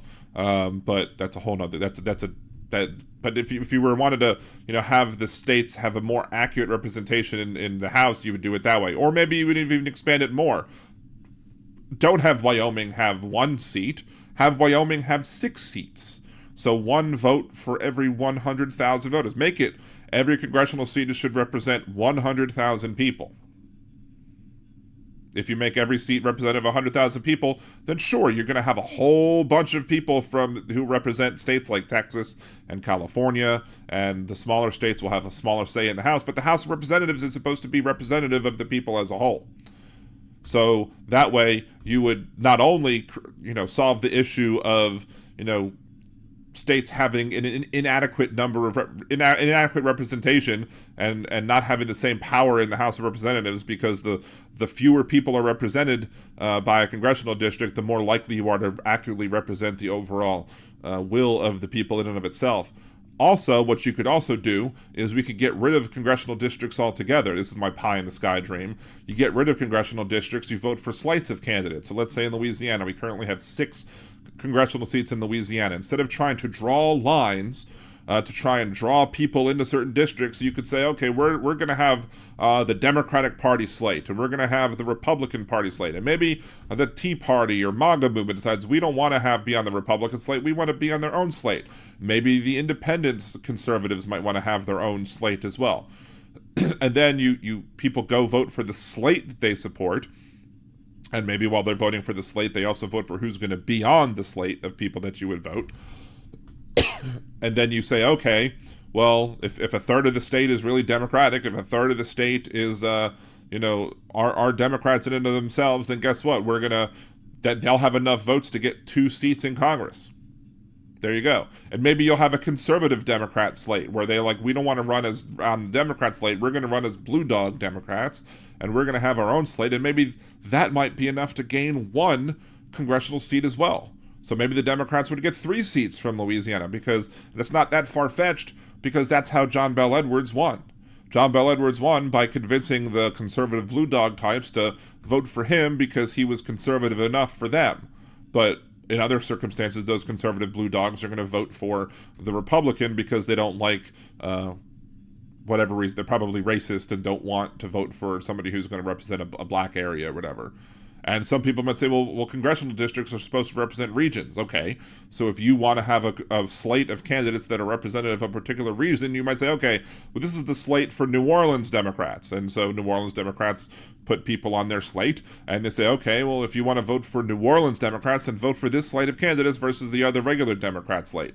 But the only difference would be there if the people who are representing the New Orleans Democrat slate, if someone lives in Shreveport, Louisiana, and they're like, I like that slate the most, they can still vote for that slate, because they feel that the issues that are going to be supported by that slate more accurately represent them and how they feel politically. And then you'll get a more accurate representation of the electorate in the House of Representatives. Of course, again, as I said, this is a pie in the sky dream. Nobody's going to accept it, because you would then be stripping away the ability of the legislatures to draw their maps. So there's that has to be taken into consideration. But if you were to do something like the other thing I was talking about, which is expand the amount of House seats by a drastic amount, by, for example, giving Wyoming 6 seats instead of 1, having 1 congressional district or congressional seat be worth 100,000 voters, then you weaken the Electoral College, because then you make the impact of the Senate seats less drastic on the smaller states. So instead of there being, triple the amount of seats, going from 1 house to 3 for the Electoral College, you then go, okay, well, you have 6 seats plus 2, so now the increase is only by 25 or by 33% and not by 200%. So the amount of sway that the smaller states will then have on the Electoral College will be lessened because the impact of those senatorial seats will go down. You'll still have the Senate in this particular case, in this hypothetical scenario, so these states will be able to have their say in whatever in the Senate. Now, granted, that opens up the whole can of worms. If you want to get rid of the Senate or fix the Senate, the way we should have fixed the Senate is making sure that we don't have these tiny population states, because if you go back to the Founding Fathers, if you compare the population of Virginia versus the population of Rhode Island and Delaware, the population of Rhode Island and Delaware were about 1/11th, or the population of Virginia was 11 times greater than the population of Rhode Island or Delaware. That is after you take into consideration the 3/5 compromise, right? So the Founding Fathers were like, okay, well, this will be how the Senate will be made up, and we understand how these states are made currently, and therefore the biggest state is only 11 times the size of the smallest state. Could the Electoral College, could the founders have fathomed an idea that we might have a situation where a state is not just 11 times greater, but is like 60-something times greater? Could they have imagined that? Probably not. And I've always wondered, if you were able to ask a founder, what would you say if we had a situation where the discrepancy between smallest state and largest state was not 11 times the population, but was instead like 50 times the population, or whatever it is? Would you then rethink how you wrote the Constitution? Would you then rethink how you determine what a state size should be? Or maybe you would say, in order to be a state, you have to have this amount of people, and maybe you decide at some point there's a situation where you have to merge states together. Like maybe there shouldn't be a North Dakota and a South Dakota. Maybe you should just have Dakota. Or maybe you should have a bigger, larger geographical region if it means that you're going to have fewer people in those states. I don't know.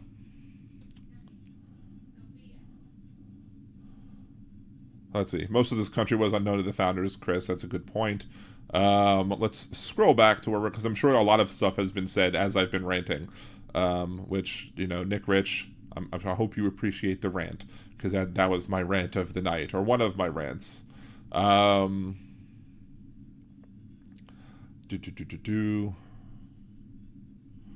See.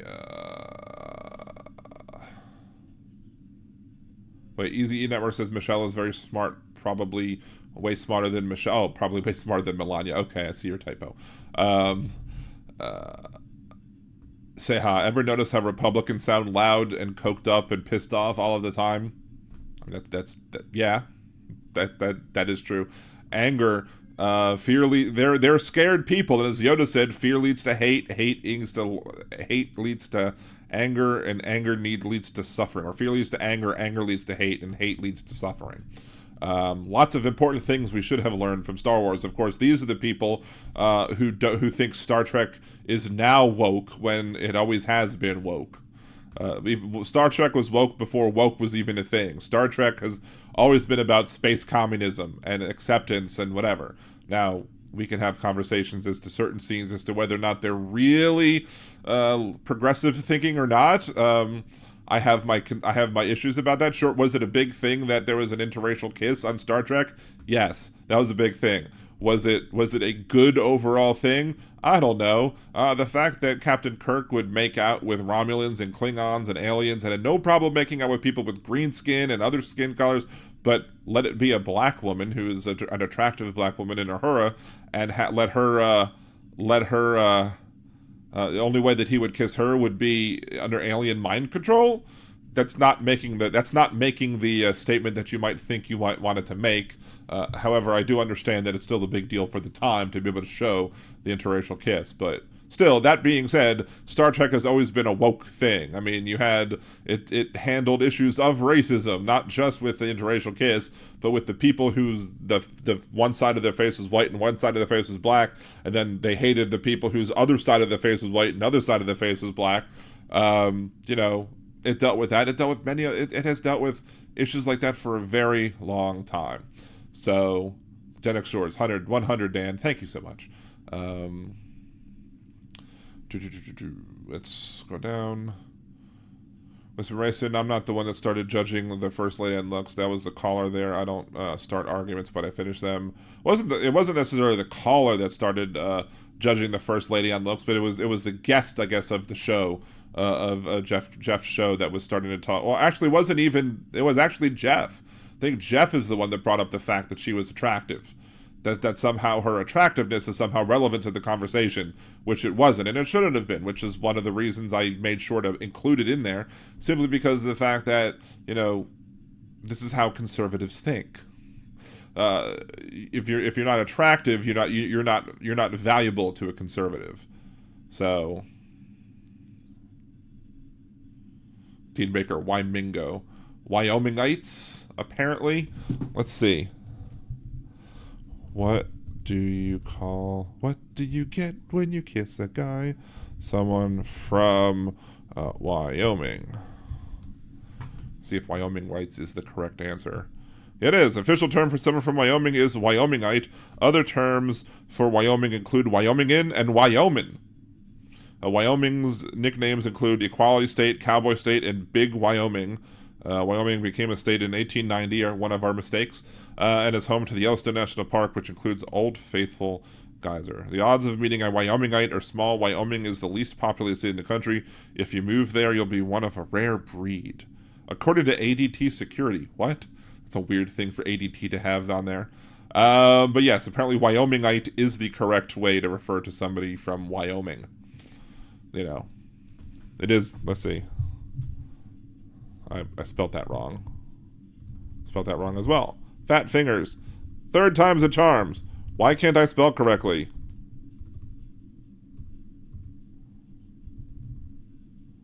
Why can't I spell correctly? Let's try it again. There you go. It is what it is. Thank you, Donald. Representation by population works in most democracies. Of course, you'll have a conservative or Republican say, we don't live in a democracy, we live in a republic. Yes, we live in a republic where we democratically elect our representatives. And we live in a republic where the House of Representatives is supposed to be the house that belongs to the people, and yet it doesn't represent the will of the people, because it's, in order for the Democrats to win a majority in the House, they have to win millions of more votes. So, Ohio would get several more. Yeah, it's true. But the Ohio issue is that back when Obama was president and Obama was winning Ohio, and you still had Sherrod Brown winning Ohio, he still might win Ohio this time. Who knows?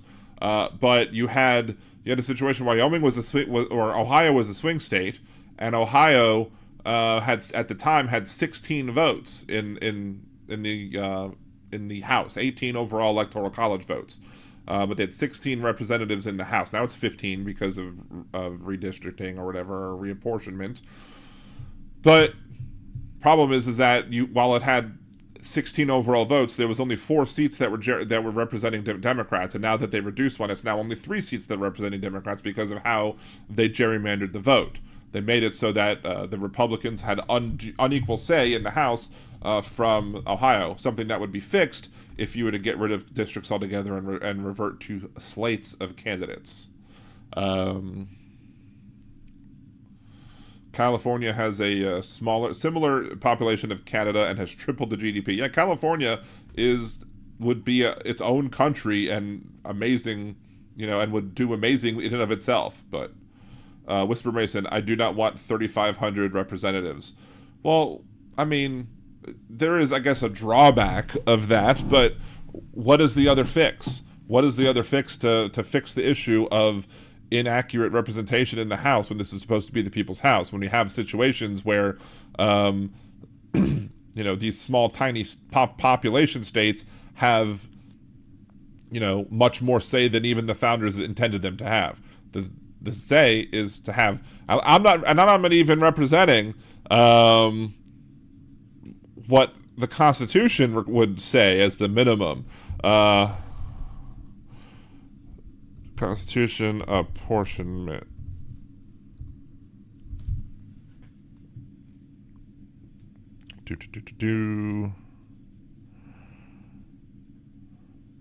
What is the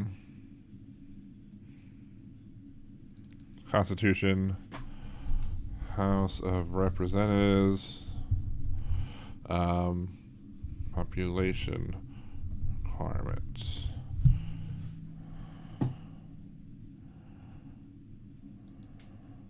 Let's see. So according to the Constitution, you should have at least one per state, which we do.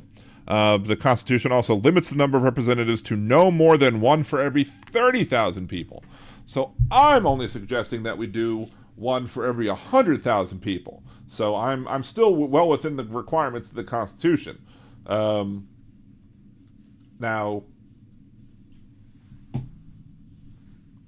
is 101 for every 100,000 bad? Maybe, but I'm starting off at one for every 100,000, and maybe if you go to one for every 200,000, maybe that still fixes the problem, and it's a backwards negotiation point. So, what if the number of House reps corresponded to college football rankings? Then you would give the South way too much power, Whisper Mason, because the SEC is, way too big of a powerhouse in college football, mostly, that you end up having a whole bunch of teams from the SEC ranked very high in the BCS. You do not want to rank that way. I definitely don't want to rank it by the BCS, because you're going to end up giving the South way too much power. We know what happens when the South had way too much power the last time, right?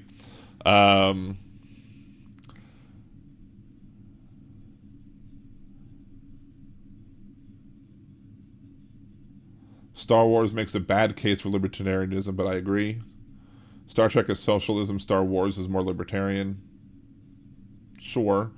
Well, Star Wars did represent what happens when you let when you in the name of freedom and peace, you let a megalomaniacal, easy for me to say, individual take charge of and turn it from a republic into an empire and let somebody be a dictator on day one. We don't need Palpatine in the presidency, especially with how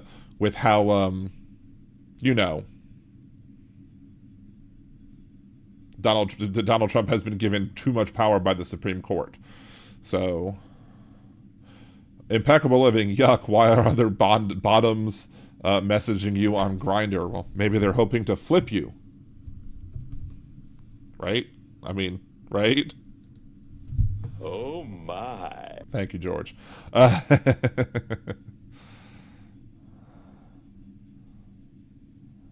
Why does this keep going down to 8? I hate this. I hate my computer. I need a new laptop. If you want me to get a new laptop, so buy lots of super chats.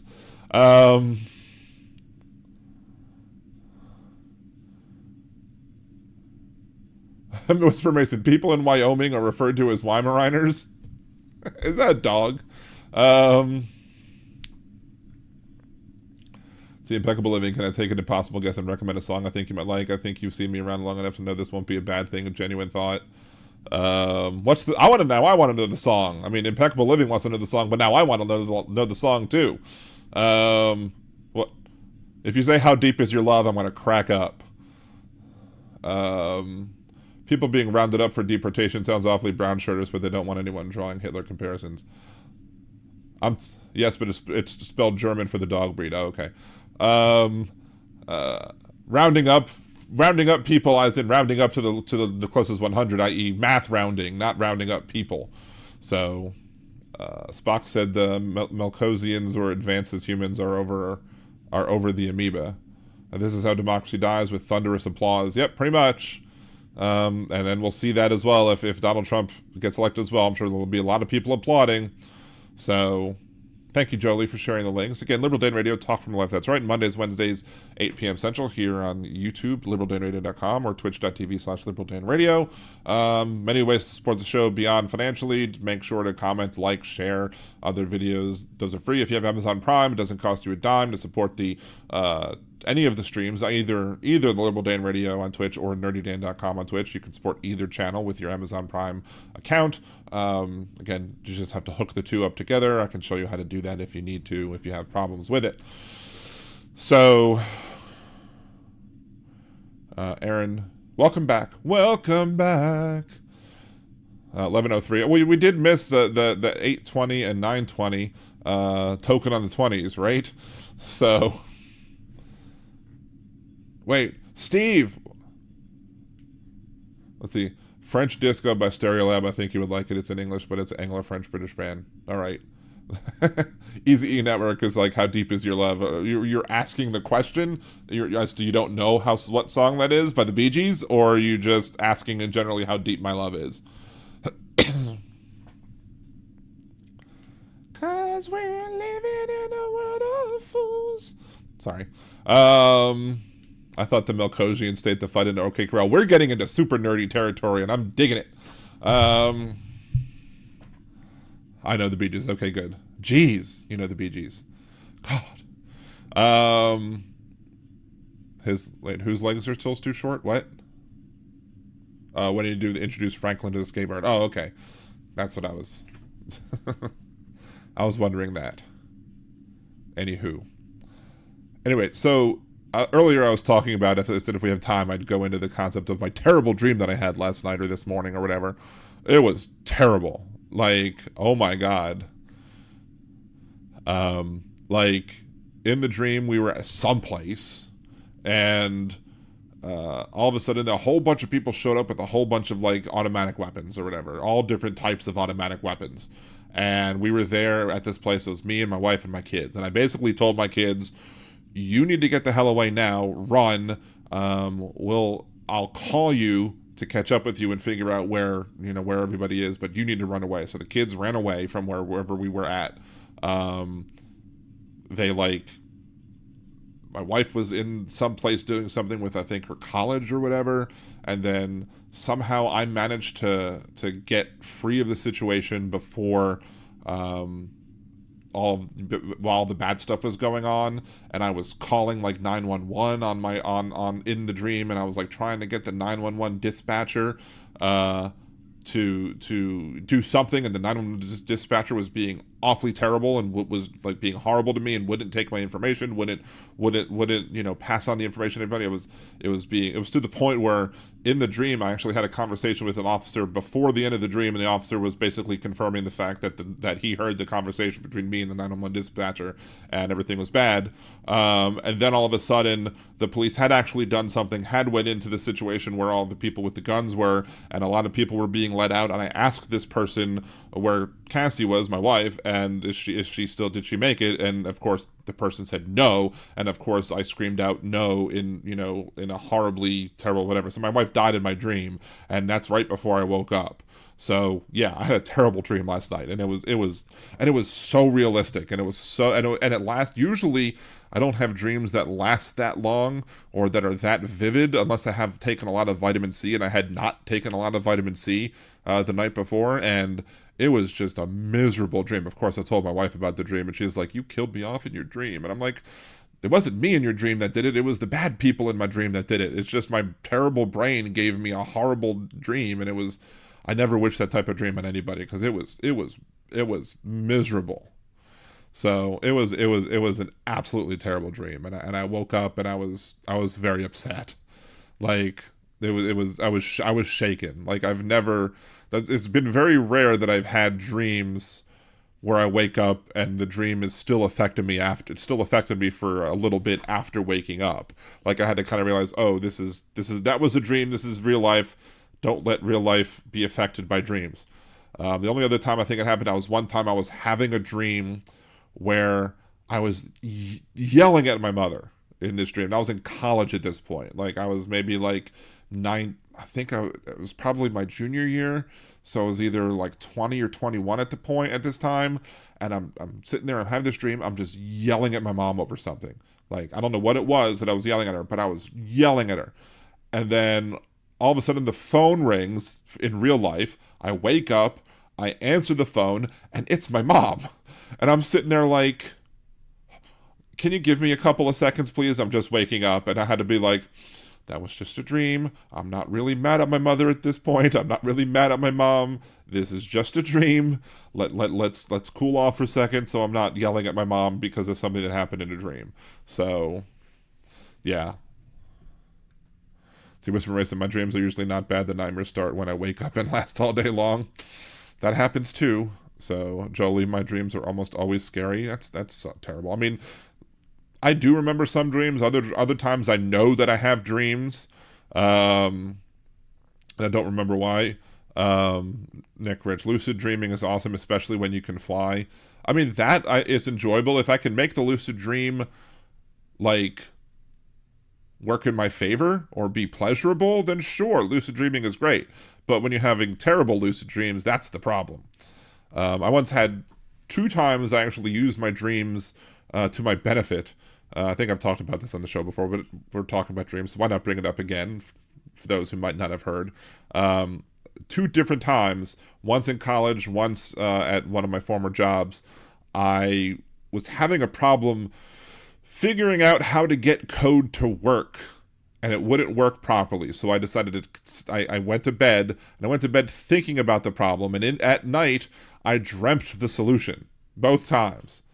And like when it happened at school, I immediately woke up, I immediately connected to the school account, I immediately started coding and ran the code that I dreamt up, and it worked perfectly. And then the same thing happened at work. I dreamt the solution at work, I got to work, I implemented the fix that I had for the code fix, and it worked perfectly. And I'm like, man, if I could only do this in real life all the time, and I would be much more efficient with my work. You could probably do 2 jobs if you could do half the work in your sleep. And the kind of metaphysical type of thoughts that I had over that was, did my mind go work the logic through and just say, okay, this logically should work out, so let's do it? Or did I program the computer in my mind to actually run the code and then confirm that it worked because the code worked in my head? That's the real spooky thing or whatever. Let's see, Jolie, I've had dreams about car wrecks, being trapped in haunted houses and captured by cults. I don't watch scary movies. I don't know where my brain comes up with this. Maybe that's why your brain comes up with it, Jolie. Maybe your brain needs that sort of terror fix. Maybe you really need to watch the scary movies in real life, and then you won't have the scary dreams in your scary dreams and while you sleep, because you'll then have dealt with those sensations of the terrifying nature of the scary dreams whilst watching those movies. Worth a shot. I don't know. I had a dream where my ex and I were up and together, and he was slurping up live squirrels and then eating them. I could hear the crunch of their bone. That is definitely not an oh my worthy. That is not an oh my worthy line. Big Hook. Sometimes a cigar is just a cigar. That too.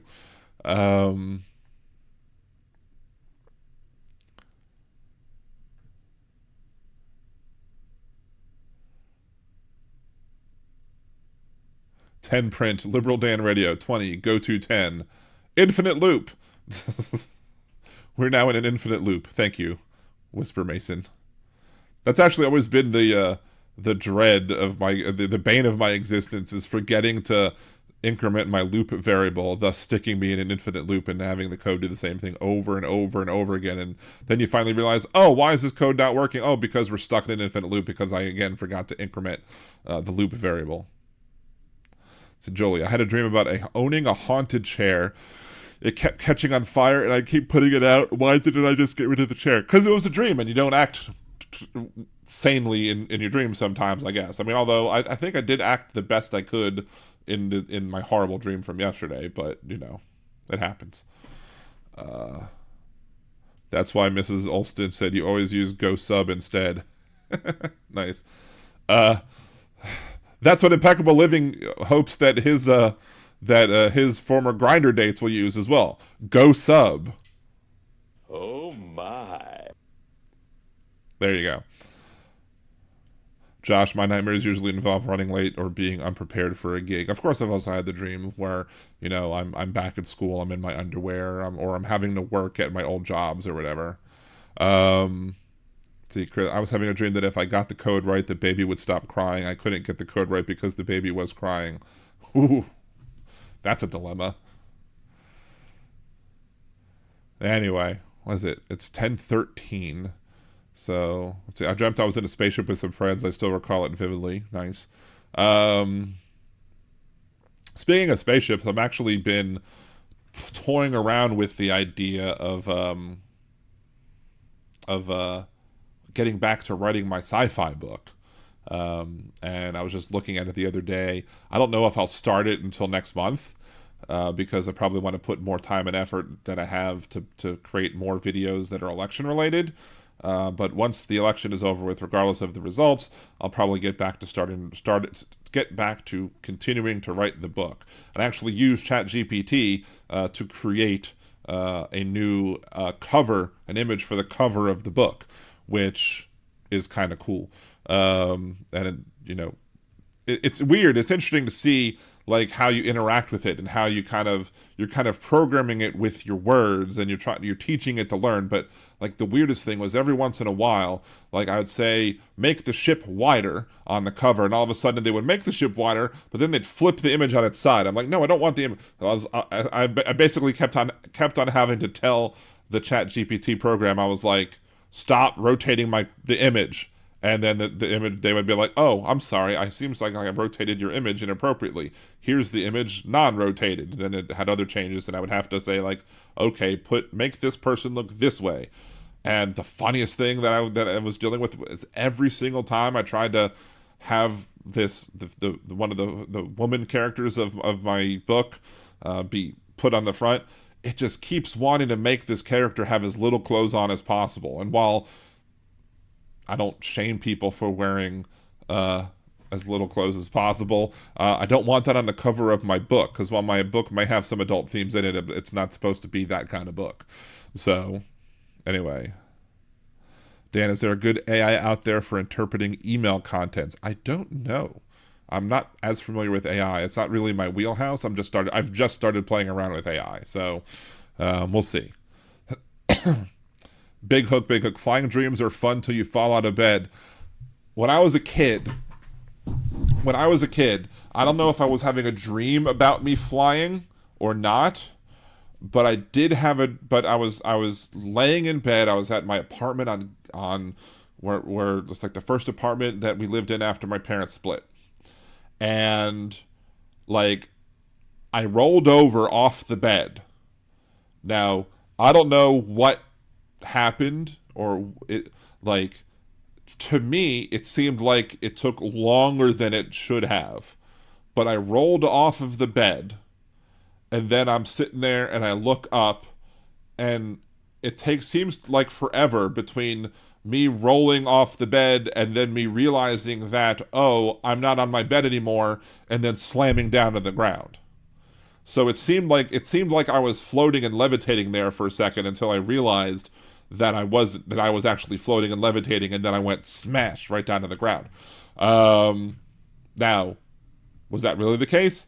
I don't know. Probably not. I probably was not really floating in the air, but to me, it seemed like I was levitating for more than physics would have allowed me to. But maybe I was still in my kind of a half sleep mode, so time maybe passed at a different rate as my mind was processing it versus the amount of time it actually took for me to flip and then fall. So, Cat GPT just pushes your prompts off the coffee table. Boom, boom. See, I had a dream I was on a date with Tommy, but he was also an MMA fighter for some reason. He and I are out to dinner, and some bigot comes up to us and says, "Your date looks a little queer." Is that how they said it? Did they say it in that voice? Because that's how it just kind of registered in my head. But Hedge Enemy, I had a weird perception like that where it seemed like time sped up and the sun kind of flew into the sky. I was camping with my dad and it was hot in the tent. I couldn't really sleep right. There's been other things like that that have happened as well. There's been other weird perceptions of time that I've had.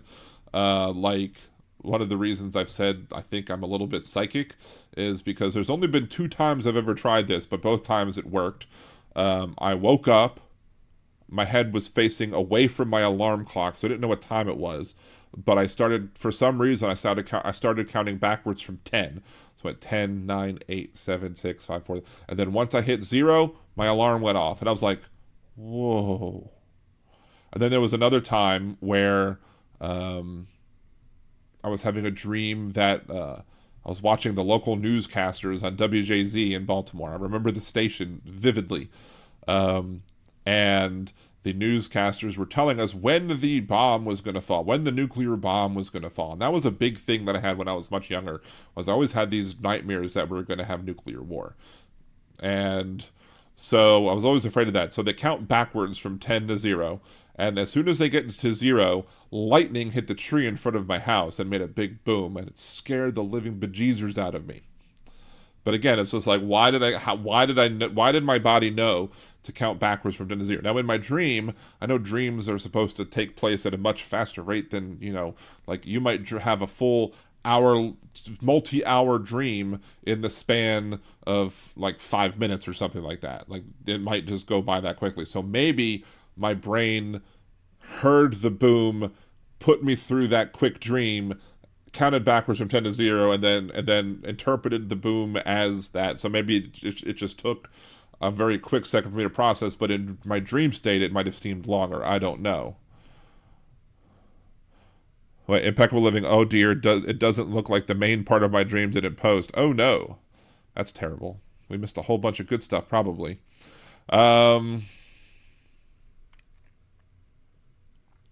This is the fun part of the show, though, when we start talking about random stuff. Like, I mean, I enjoy talking politics. I enjoy, trying to, share my opinions on things and all that other good stuff. But sometimes it's just fun talking about the random shit at the end of the show, too. Oh, it's 10:20. Token on the 20s. Puff, puff, pass, bitches.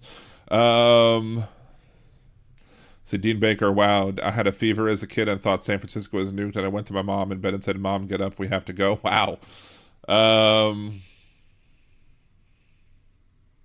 See, I usually wake up 10 minutes before my alarm, and I'm pissed because I wanted that extra 10 minutes of sleep. I usually wake up 1 minute before my alarm, and that makes me even more mad. Usually when I wake up 10 minutes before my alarm, I could probably get back to sleep for at least another 8 minutes before having to wake up again. But, yeah, 1 minute is even more infuriating me. I was like, I could have used that 1 extra minute of sleep. I need my beauty sleep, darn it. Maybe you can email me part of that dream and we can share it on the next show, Impeccable Living. liberaldanradio@gmail.com if you wish. Anyway, let's go ahead and we are going to end the show because I have some stuff to do tonight before I hit the hay. So this is the end of today's episode of Liberal Dan Radio. Talk from the left, that's right. If you want to know whether or not I am having a show on Monday and or Wednesday, I will definitely let people like Andrea and Aaron know, and they'll let people in the HAL chat know and everything like that. I will also post it on my YouTube channel as a post, whether or not I will or not be having a show on Monday or Wednesday. Also, I'll put it up on Twitter as well, so just let me know. So until next time we see each other, this is Dan Zimmerman with Liberal Dan Radio. Talk from the left. That's right.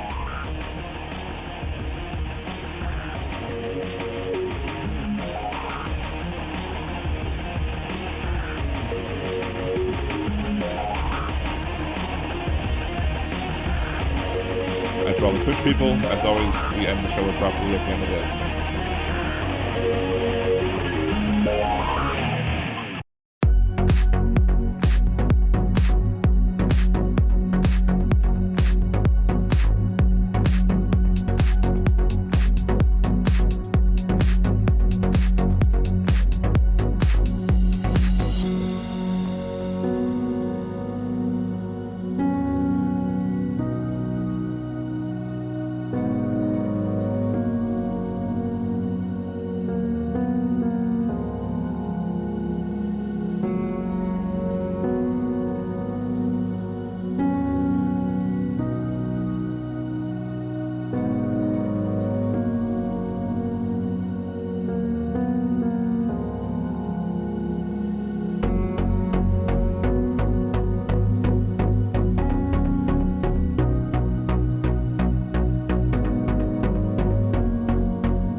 for using Blog Talk Radio. Goodbye.